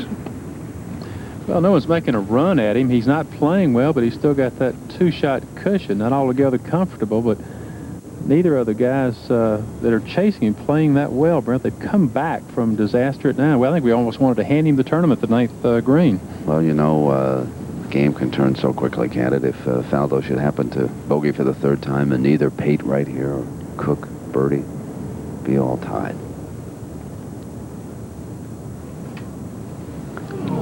That's been his distance all week. He's wonderful from that distance. Made 7 birdies in his round yesterday. He has 21, Steve, for the competition. John Cook and Steve Pate are still there, aren't they? Incredibly, this marks the 38th consecutive Open Championship for Gary Player. When he first came to Great Britain from South Africa in the 50s, he was considered to be a young man with an astonishing work ethic, but not much talent. But there is much to be said for honest toil. Player would win 9 majors, the first at Muirfield in 1959. The year that a much more relaxed Peter Allis shot the low round of the week, a 67. Pate.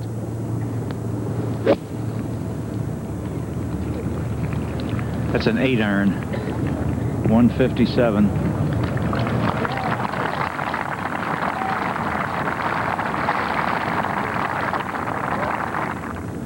Now John Cook, his birdie attempt at 14.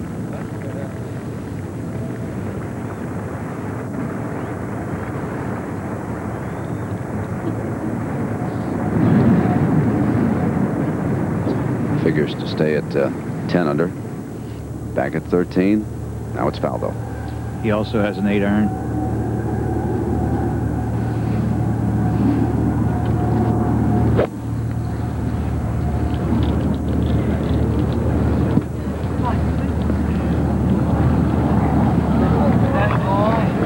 just not getting anything real close right now, is he? And as you take a look at our leaderboard, we welcome our United States Open champion, Tom Kite, up here to the commentary booth. Tom today with a 72, was 2 under for the championship. Tom, nice to have you here. And what do the fellas face coming down the stretch in this championship? Well, thank you, Brent. Muirfield is a wonderful golf course. I think the thing that we're noticing that it's very difficult to separate yourself from the field. It's a very difficult golf course to make a lot of birdies on, but because the greens are so open in the front, you can make an awful lot of pars. And what we're seeing is nobody really able to make a charge at Nick, and yet Nick not really able to separate himself from the field.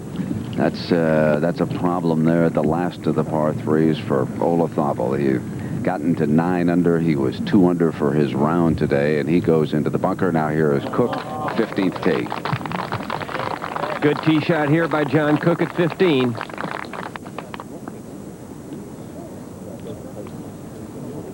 Playing with a lot of confidence right now. Tom, are you surprised that Faldo has been a little shaky here in the 4th round? Well, again, I think this golf course is one that is very difficult to separate yourself from the field, and if you start playing a little cautiously and start trying to stay away from the dangerous, like here on 13, he plays well to the right of the pin. Obviously, the very difficult trouble you can get into is up the left-hand side, and he got a little too cautious, I think, and now he's left himself with the task of having to 2-putt from 40 feet. Rossi not quite as crisp as he was in the last 2 rounds, is he? No, he hit those 2 pulls with short irons at 11 and 12, and then kind of hit this one a little funny. He got lucky, I'll tell you. He didn't have to stay up on that bank. But he's really been good getting these down in 2. He's only had 1 3-putt in the tournament that I can recall. That was at the 5th hole for a par yesterday.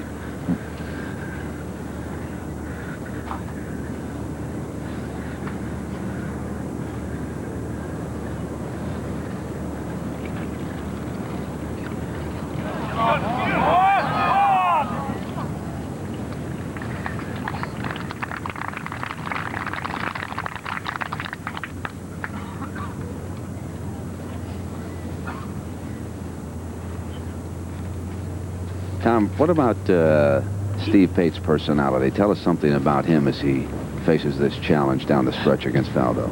Well, I think Steve is a wonderful player. When he gets in the hunt, he doesn't back down at all. He will sit there and fight with you. He'll go Duke to Duke with you all the way. But I don't know exactly how well Steve's hitting it. I've heard that he's been losing a few of his shots to the right throughout the week. But if he gets a little confidence in his swing, I can promise you he will not back down one bit. He's been great with long putts, Tom. That's been the story of his championship. And I tell you, he's not too bad on the short ones either, Brent. He has 6 consecutive 1-putts.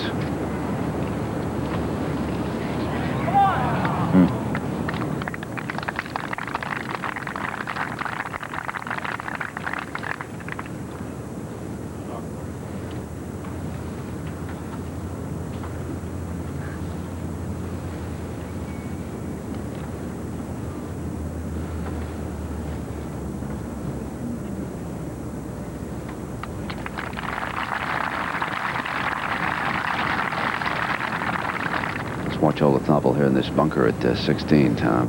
Really a tough bunker shot here, Brent. Have to get it up quick and stop it very fast. Downwind just a little bit. Oh, what a shot. What a shot.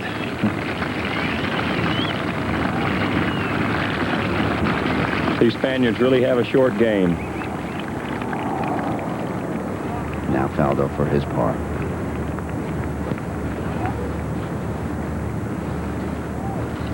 Well, now, a huge misstep. Tom, thoughts at this moment? Well, the game is on, and like I was just saying, when you get yourself in a pressure situation like that, you don't want to leave yourself 3 and 4 footers for pars. You like to be able to do exactly what Steve Pate did. If you do miss the putt, be able to walk up and tap it in. And now Nick's got himself in a position where he's got to play. And whether he can change gears and get back in aggressive mode remains to be seen. Tom, it has really changed. In rounds 1 through 3, he had only 3 bogeys. Already today in the final round, he's equaled that. And we'll have more after this message and a word from our ABC stations.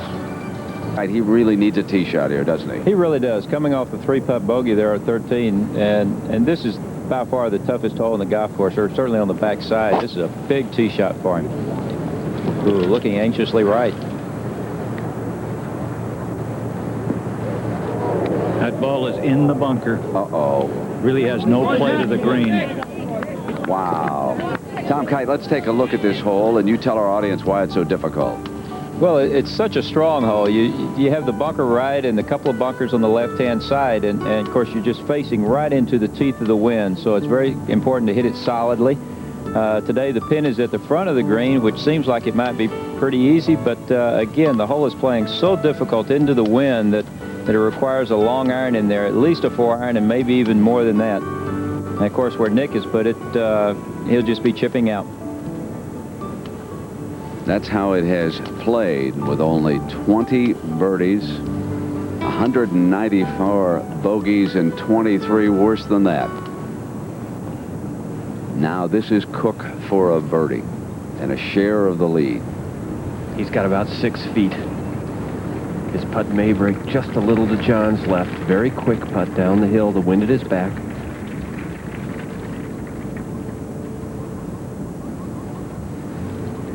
Yeah! He gave me a little wink walking up to the green. He knows what Nick Faldo's done.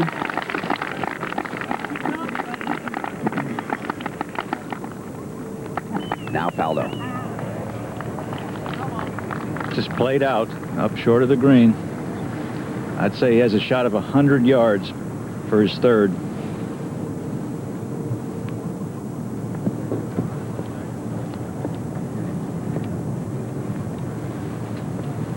You're alone with your thoughts out there, aren't you, Tom? Oh, I tell you, it's such a difficult situation now because he's got to try to regroup, get himself back in the positive mindset, and get to thinking about making some birdies, where so far today he's been able to just cruise along and make some pars, and now he finds himself in a dogfight.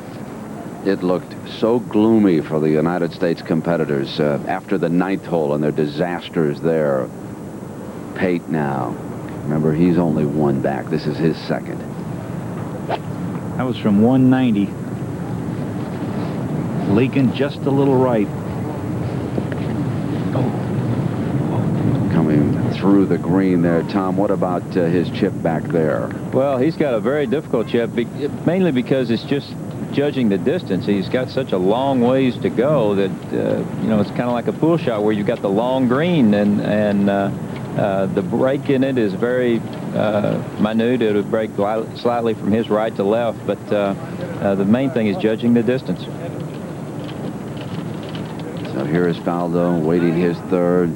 Cook with that birdie has gone to 11 under and a co-leader right now, getting ready at the 16th tee. This is the last of the par 3s, and there they are. Mark Rolfing, I take it that Cook is extremely relaxed right now. I really think he is. He's held together very well after the double at 9, but they're going to have a pretty good weight here at 16. Gordon Brand Jr. is up on the green putting still. So let's go back to Nick Faldo. And Tom, how about his pitch up here, number 3 on the par 4? Well, because the pin is so close to the front of the green, I think he's probably going to have to land this ball short of the green, or at very best right at the front edge. So you're subject to have a little bit of an erratic bounce. If he does come up with a good consistent bounce, I expect him to hit a pretty good shot in there, because he needs to. And Nick has been known to do a lot of good things when he needs to have it. That was from 105 yards. Oh.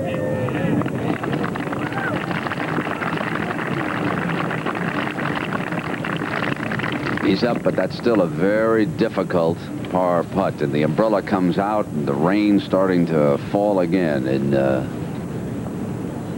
I'm sure that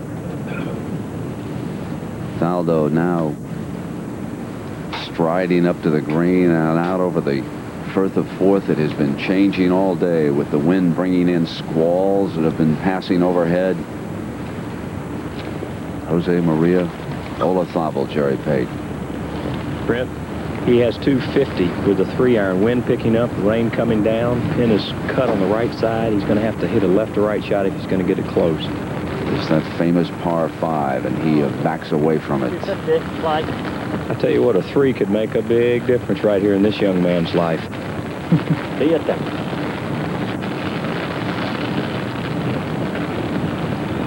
There's just an air about people that are charging for the lead, and he's got that electricity coming out of him today, coming down this back 9.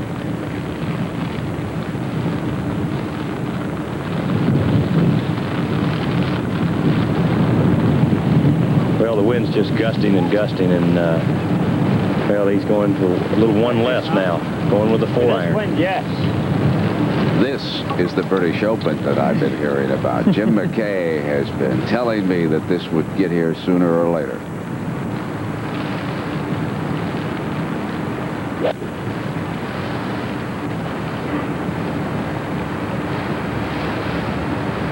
Oh, he got a good bounce away from that bunker.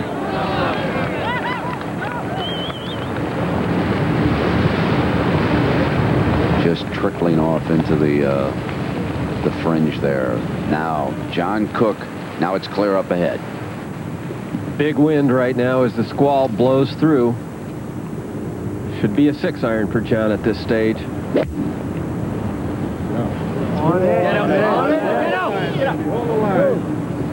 out. Oh, that's a good shot there. Well, Buckeye fans don't have Jack Nicklaus, but they've got John Cook to pull for here at Muirfield right now. Now it's Steve Pate. As Tom Kite said, this is really a tough chip. Hard to get the speed. Look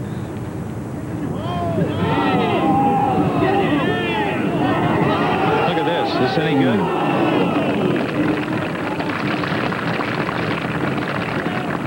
That's as well as he could play the shot, and it still ended up 10 feet.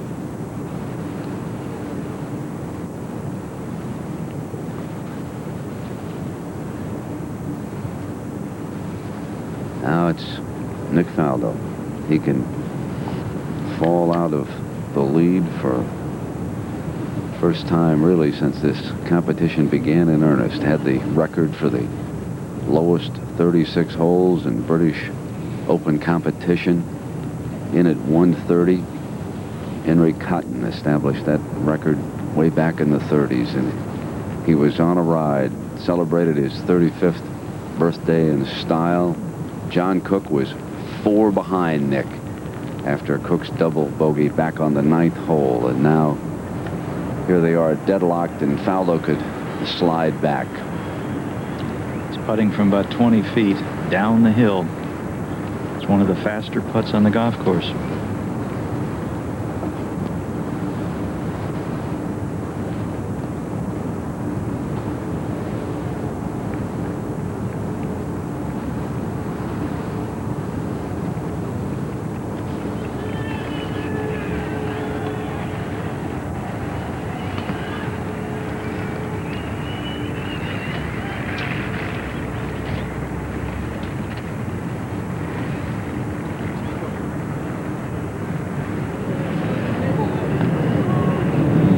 John Cook moves to the top of the leaderboard.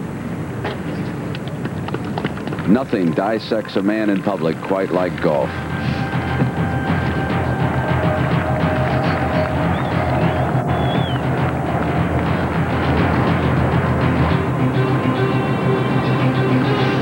Jack Nicklaus was so taken by Muirfield that he named his own course in Ohio Muirfield Village. When Nicklaus came to the original Muirfield in 1966 for the Open, he found a course with rough unlike that prepared for any other championship before or since. He opted for discretion.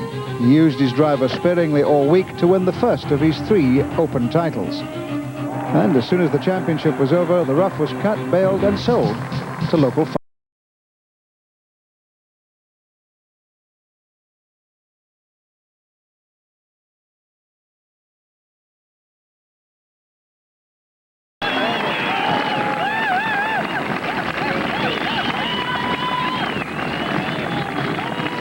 Kite, can John Cook hold up now under the pressure of the closing couple of holes? Oh, I tell you, he looks so confident, and as Mark was saying right now, he looks so relaxed. He looks like he's just having a lot of fun out there, and obviously making putts like that does make it fun.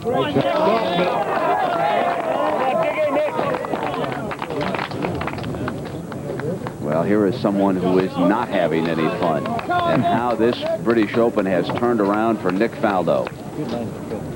4 over for the day. Now 2 strokes behind John Cook after Cook's birdie at 16. Now somebody who is not out of it at all, Jose Maria Olazabal. Spirited Spaniard, that was for an eagle. He eagled 17 yesterday, but if he could make that, he would move to a tie with Faldo and 2 off the lead. The story. And what an unlikely leader right now. John Cook, who underwent surgery on his right hand in 1989. His career was threatened. Olazabal with the birdie. He goes to 10. 3 are in double figures. This could be a British Open to remember. Their unique playoff format, 15, 16, 17, and 18. Tom Kite, do you like that playoff format that they have at the British Open? I think it's a nice format. It's kind of a nice compromise between the sudden death and playing 18 holes. But I can assure you, John Cook is not wanting a playoff right now. Here is the great 17th hole. Tom, tell us about it. Well, you need to challenge those bunkers up the left-hand side to try to keep it up the left side of the fairway as much as possible, which gives you a little bit better opening into the green. But, of course, you do have to avoid those at all costs. The pin is tucked on the right-hand side of the green, and really there's very little chance of getting your shot close to the pin. All you're hoping to do is get it on the middle of the green or at the back of the green where Olazabal was, and hopefully be able to make a long putt.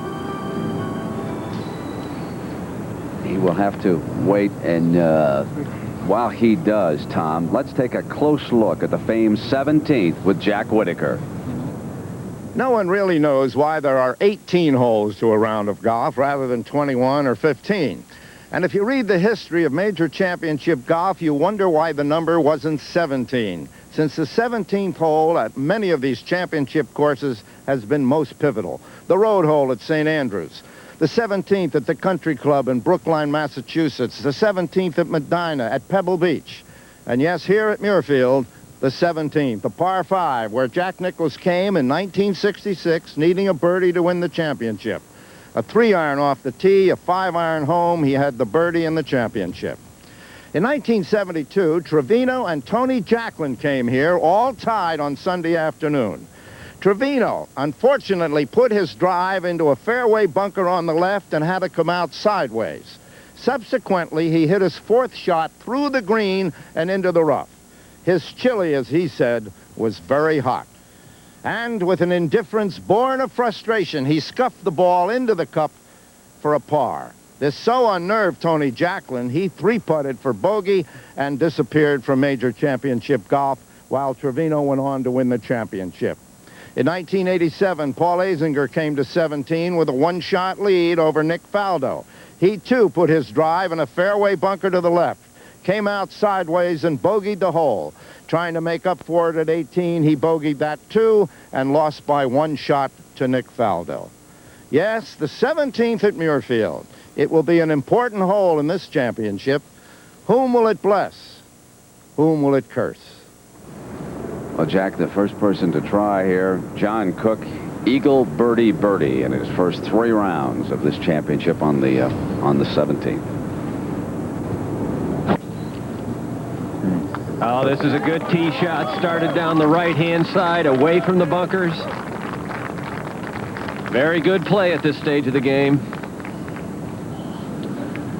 So John Cook at 12 under. You know, in 1987, he lost his golf clubs on an airline flight. 3 years later, friends found them in a pawn shop window and paid $300 to get them back. And here is John Cook with a chance to win the British Open. And Nick Faldo now struggling. Nick has 175. Wind howling out of the left, blowing hard again.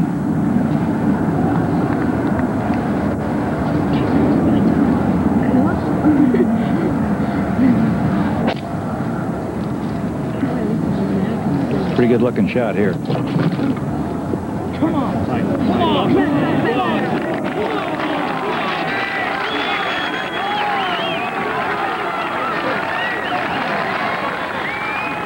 Wonderful shot. Answering the challenge. Olazabal, 2 back of Cook.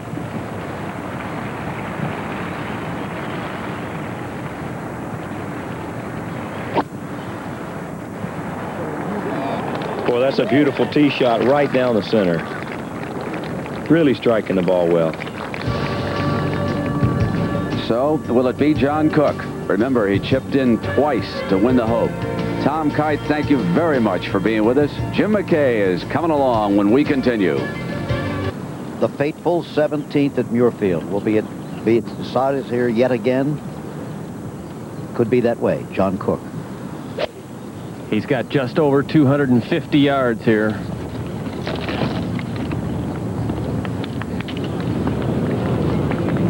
going to make it to the green. He has absolutely devoured the par 5s this week at Muirfield. Played them 11 under par, including a double bogey 7th and 9th today. What a courageous round he has played. Courage, fortitude, and poise are the part of John Cook. When you look back to the front 9 where he bogeyed the first hole, birdied the 3rd, eagled the 5th, bogeyed the 7th, and double bogeyed the 9th. But on the back 9, he's been unshakable. 3 birdies, no bogeys. Jose Maria Olazabal, meanwhile, up front on the 18th hole with his second shot. 2 shots out of the lead. He has 193 to the flagstick. Pin on 26 with a 3-iron. Wind not much of a factor with a long iron coming in here. Wind there is right to left for the golfer. Well, he backed off, checked the wind again. He's one of the few men in this championship capable of making 3 at the last.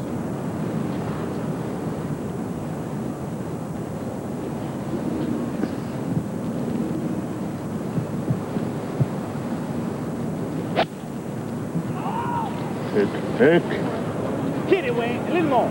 Needs to get up a little left. Oh, what a shot.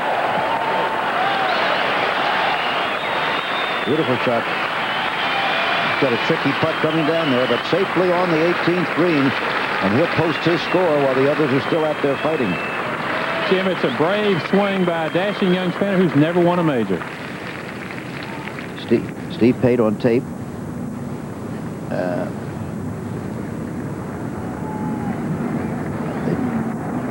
That's another bogey for Steve Pate. So Pate continues to drop back. It's Cook, Faldo, and Olazabal. Here is Faldo for a birdie. He has not had a birdie all day. He's at 4 bogeys.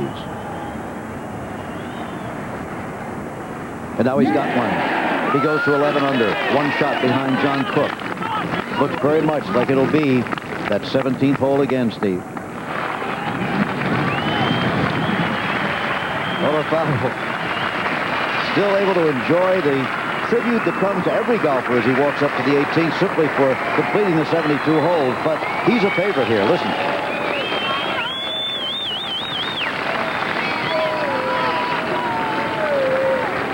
At the age of 26, he should have more than 1 major championship ahead of him. He has none so far.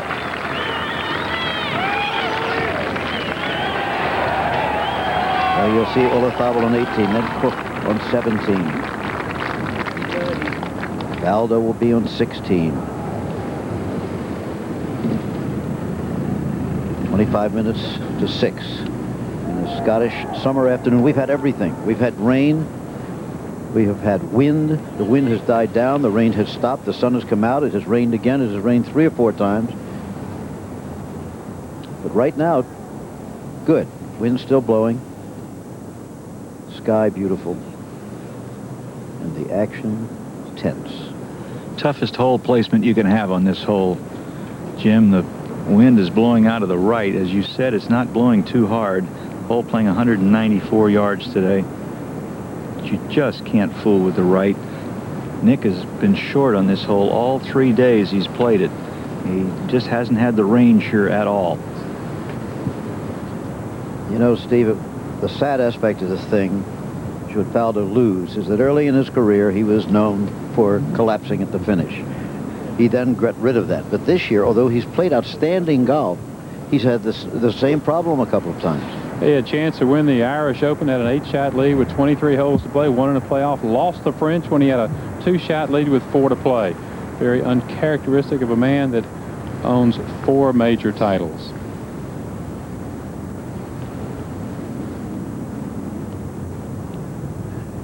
The last par 3 on the course.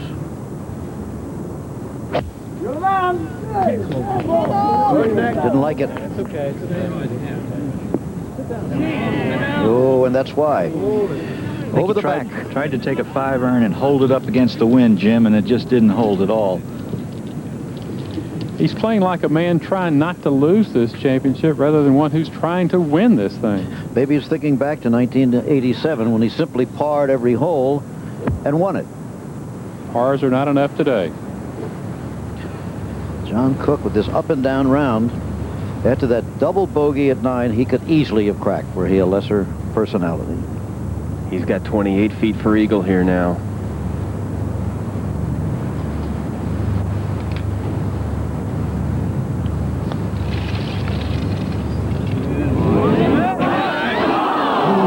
Just across the corner, but that will be for the birdie. At least momentarily will give him a 2-stroke lead. And he will have only 1 hole to play. The 17th. We were here when the young Jack Nicklaus hit that 3-iron and 5-iron that Jack Whitaker talked about to win it. Ola Thobel in the 18th green. 3 under for the day. From about 20 feet, Jim, uphill. I don't know if a birdie's going to be good enough for him, but he has played some great golf down this back 9. Okay, Jerry.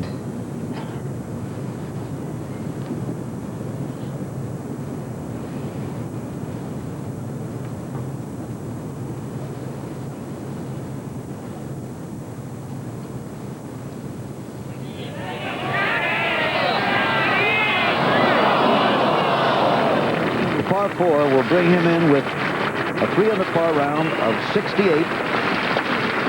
10 under for the championship. Olazabal of Spain. 70, 67, 69, 68. Brilliant golf at Muirfield.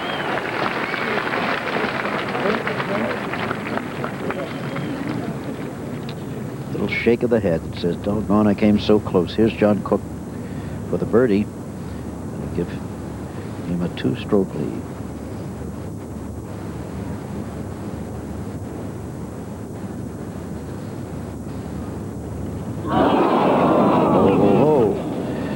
Everybody stay where you are. Par 5, so the lead remains at 1. The fateful 17th. It was Tony Jacklin who, after Trevino's chip-in, missed the short putt on this very green, Jim. Absolutely. We were here. ABC was here on that occasion. We were here in 87 when Hazing put his tee shot in the bunker on this hole. 17th at Muirfield continues to write history. Now, let's go back to Faldo. 1 shot behind. Olazabal cannot help himself anymore. He's in, and he trails by 2. Pretty tough little shot here, but he's pitching against the wind, which really helps. See, Steve Pate's out of it now. Too many bogeys.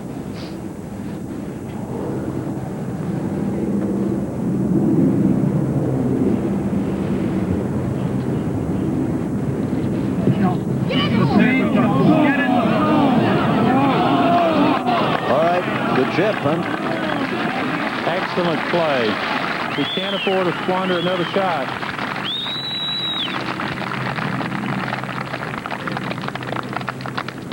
Sort of been 2 Nick Faldos out here. First 3 rounds and today. Actually, look at this. In the first 36 holes, he was 12 under par. In the last 33 holes, that's yesterday and today up to here, he's 1 over. So it's a different Faldo. Do you see anything different in swing or any reason for it, Steve? Well, as I said, it looks like he's got both hands on the wheel, and he's trying not to lose the tournament, neither of which will get you to the house successfully. Nope. We've seen that many times, particularly in the U.S. Open and the British Open. Trying to play it safe with a lead doesn't work. John Cook. The 18th hole, perhaps one of the most difficult holes in championship golf at 448 yards. Bunkers once again frame the landing area, the two left and the one right. If you put it in there, you can't reach the green in two. If you do drive it in the fairway, it's a long iron second to this broad green with a large bunker right and left. It's a true championship finishing hole. That's the way it looks when there are no grandstands around the 18th hole. And when the British Open is here, it looks like this, looking back from the green. The large grandstands are out of the picture to right and left. You see the other ones placed around the course. They look like some sort of defense emplacements. Steve Pate at the 16th for a par. Yet another tough par putt. All right, he stays at 7 under. Out of it in the run for the title. He's had a fine championship. Pate with rounds of 64, 70, 69, 3 rounds under par. Today he's now 3 over. Par putt of Faldo now to stay within 1 and go to 17.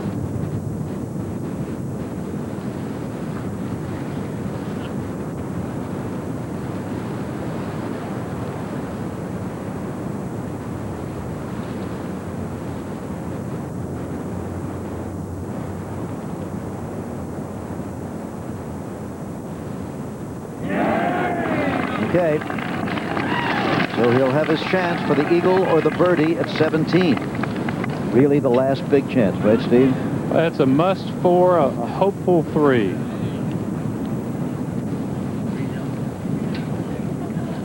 Crowd all gathering on the last 2 holes now. Up on 18, it's John Cook, his par 4 finishing hole.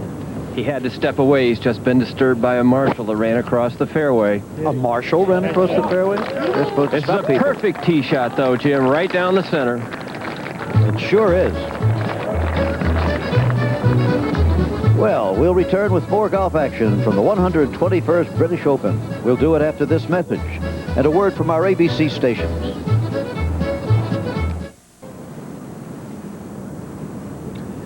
The citizens of Scotland and of all the United Kingdom and the visitors from overseas line the 17th fairway. We're coming to the finish of the British Open.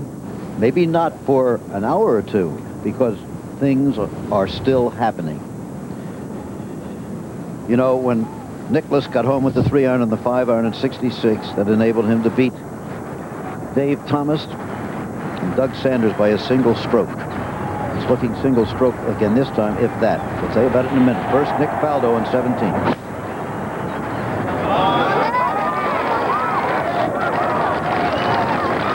Now remember, John Cook had an apparently pretty easy putt for a birdie here, and he missed it. Now watch his second shot, which came just a minute ago while we were away on 18. He had a perfect tee shot. Look at that, split the middle. But then, way right, kicking off and into the crowd, up against the fence. Fence is not out of bounds, Jim. He'll get relief. Yep. But not where he wanted to be. Great comeback on the back 9. Looked like he was going to shoot 32, but he'll have to get a great up and down to par this hole.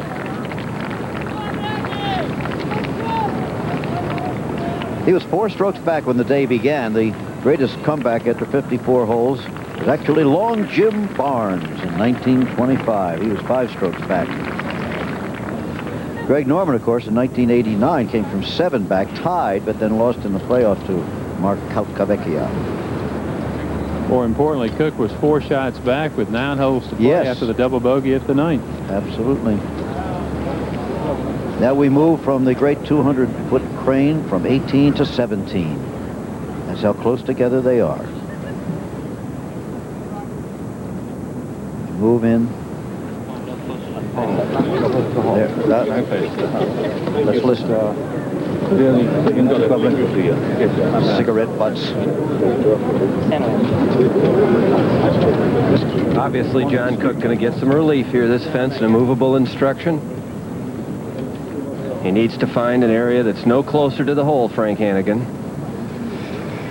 That's exactly right, Mark. He's just got interference by an immovable obstruction. He's going to find what's called the nearest point of relief. That will be established, and then he'll be able to drop within 1 club length of that point, no nearer the hole. Remember, it's not a penalty situation. He'll still lie 2 after he takes the drop. Remember back on 17, if Nick Faldo makes a birdie, he'll tie for the lead, at the least for the moment. If he makes an eagle, he can take the lead. You can't get any closer than this. Nick has 220 to the front edge, 242 to the hole. Very tough flag placement to get close to because it's around the right-hand side and the wind is coming slightly out of the left.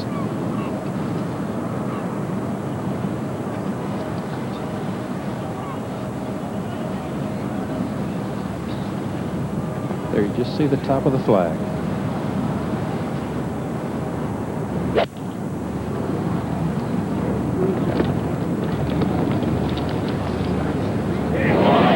Comes. Rolling on. Hole high. 2 putts for a birdie and a tie for the lead. Remember, should there be a playoff, it's a 4-hole playoff, and it'll be right away. We'll see it today, not tomorrow. What a shot. Heart-shaped green in the crowd. Fanny Sunison, the female caddy, Scandinavian lady. Constant companion of Nick on the links. Now John Cook. It's really been a very disturbing last 10 minutes for John Cook. He just heard the roar come from 17. I'm sure he knows Nick Faldo hit a good shot into there. He actually had a little problem before he putted at the 17th green also. How close can he get it? There it is. Good shot, but he's got a sizable putt for the par that he's going to need.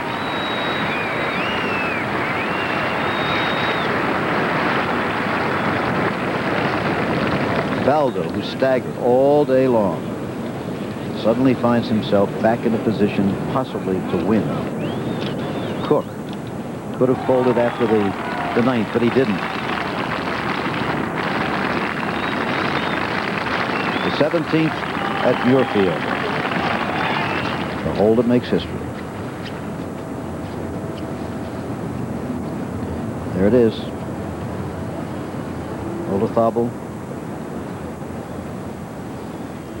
in with his score. L's. Almost impossible shot, Huh? Jim. Oh, that's one you wouldn't wish on anyone.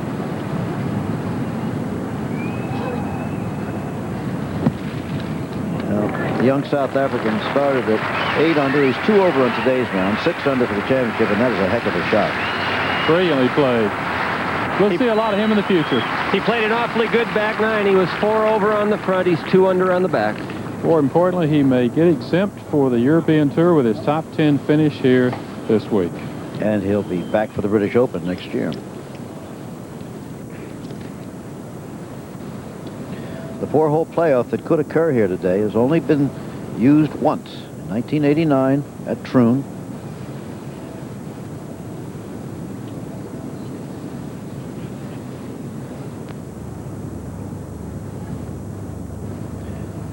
Yep.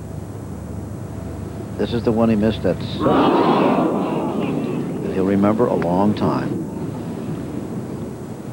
Missed the birdie putt, had to settle for the par. And that has opened the door for Faldo, who's now back on that 17th green. Ernie Els has chosen to putt out and leave center stage to John Cook alone. You know, back at the 17th green before John Cook putted, there was a roar up in the stands. No shot had been played, so he knew that they'd posted a new score on the scoreboard. That was Nick Faldo's birdie at 15. John Cook did not even take a look around at the board. He knew what had happened. I think it maybe upset him just a little.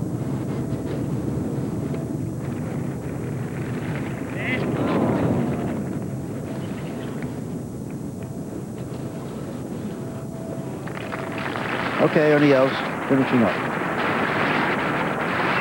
5 championships for the young South African at age 22. 74 today. Now Cook. In the red and white of Ohio State. As Brent pointed out earlier, they didn't have Nicholas to cheer for, the Buckeyes, this year, but they sure have John Cook. Buckeye won it here in 66. Jim, it's now a battle of nerves. He knows the situation. He knows where he stands, and he knows he's got to make it. He can calm his nerves and make a good stroke. That's all he can ask for.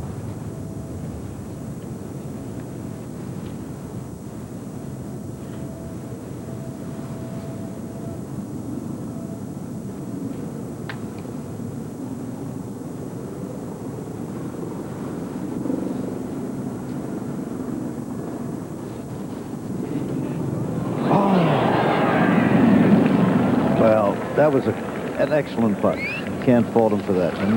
But it's a bogey 5 for John Cook. Now we have a tie, but perhaps not for long. Faldo with the excellent opportunity for the birdie on 17.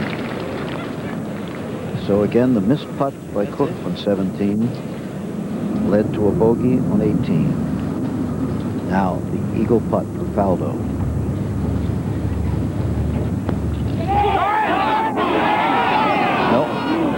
But he'll have that for the birdie that will give him the lead. Man who led by 4 at the beginning of the day, saw it dwindle to 1, got it back to 4, saw it disappear. Now is a chance to pick it up again. He'll still have to par 18.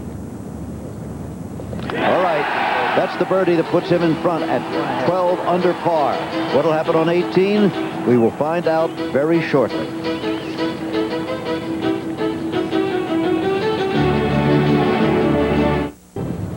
For Nick Faldo, a par on 18 to win his 3rd British Open.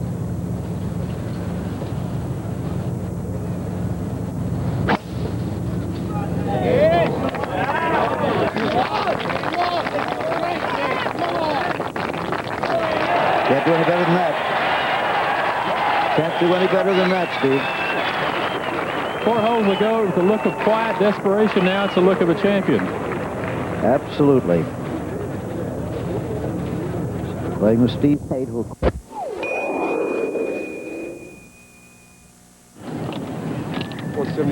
Well, there it is. Nick Faldo by 1 over John Cook. Cook helpless to help himself anymore. He's finished up his round for today. Faldo in the fairway on the final hole. If he gets down in 3 more strokes for a 4, he wins the Open. There's Steve Pate, his fellow competitor of the day. Pate is 200 yards. Really lost any chance he had back at 14 and 15, going bogey, double bogey.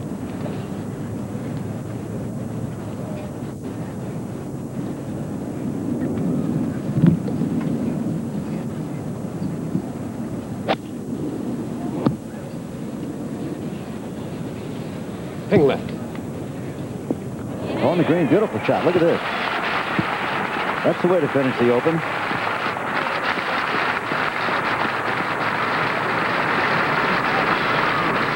Nick Faldo. If he wins, he'll join only James Braid, the famous Scott member of the old triumvirate, as 2-time winners at Muirfield. He has 194 yards right to the hole. He's hit some brilliant irons into this last green all week.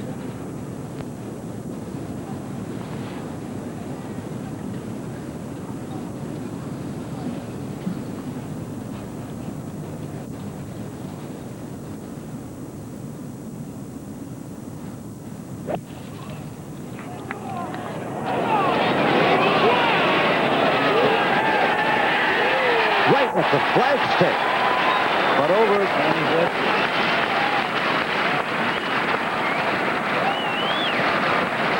John Cook. That's heartbreak there. Couldn't have hit that ball any straighter. Jim, I don't think I've ever seen a finer iron shot played to the 72nd hole in a major championship, right over the top of the flagstick. And now they can welcome not the man who failed, but apparently their champion.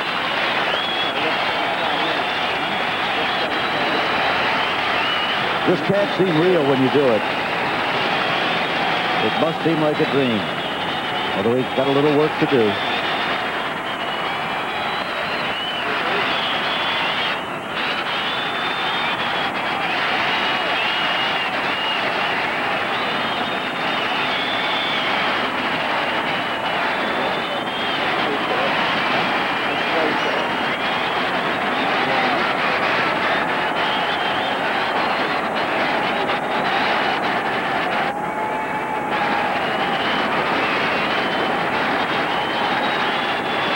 I think he doesn't want to acknowledge it yet. He doesn't want to smile because he hasn't quite done it.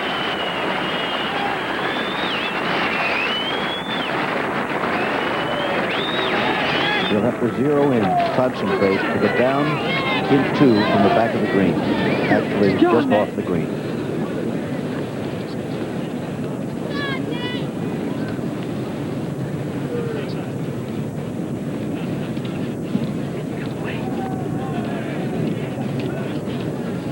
Cook.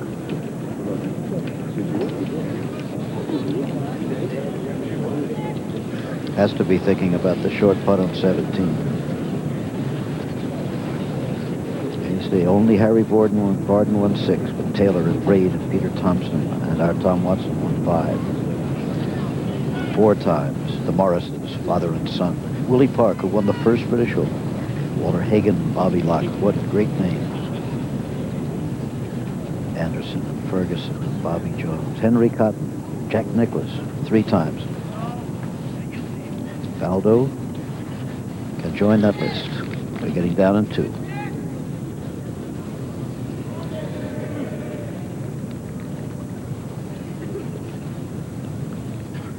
You seldom hear this many people that quiet.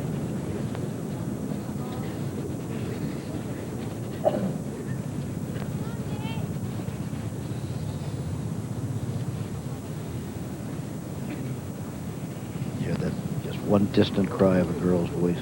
Come on, Nick.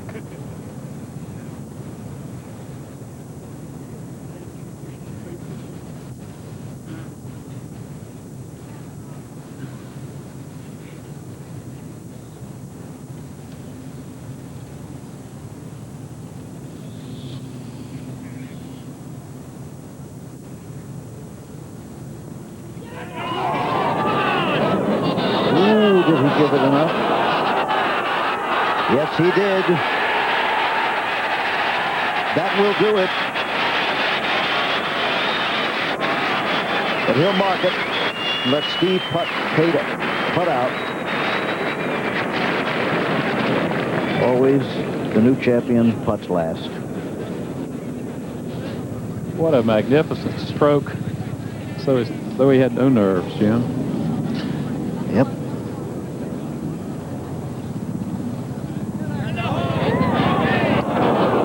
It'll be a par for Steve Pate.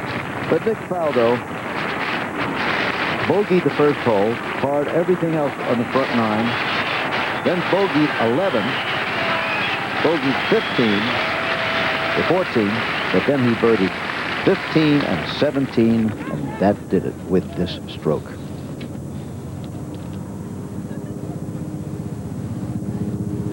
Nick Faldo has won his 3rd.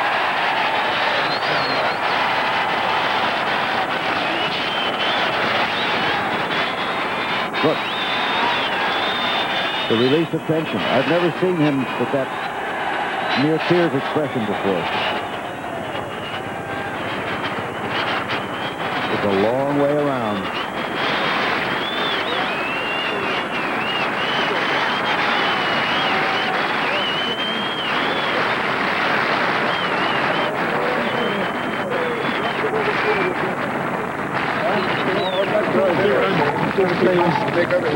That's Carl's food.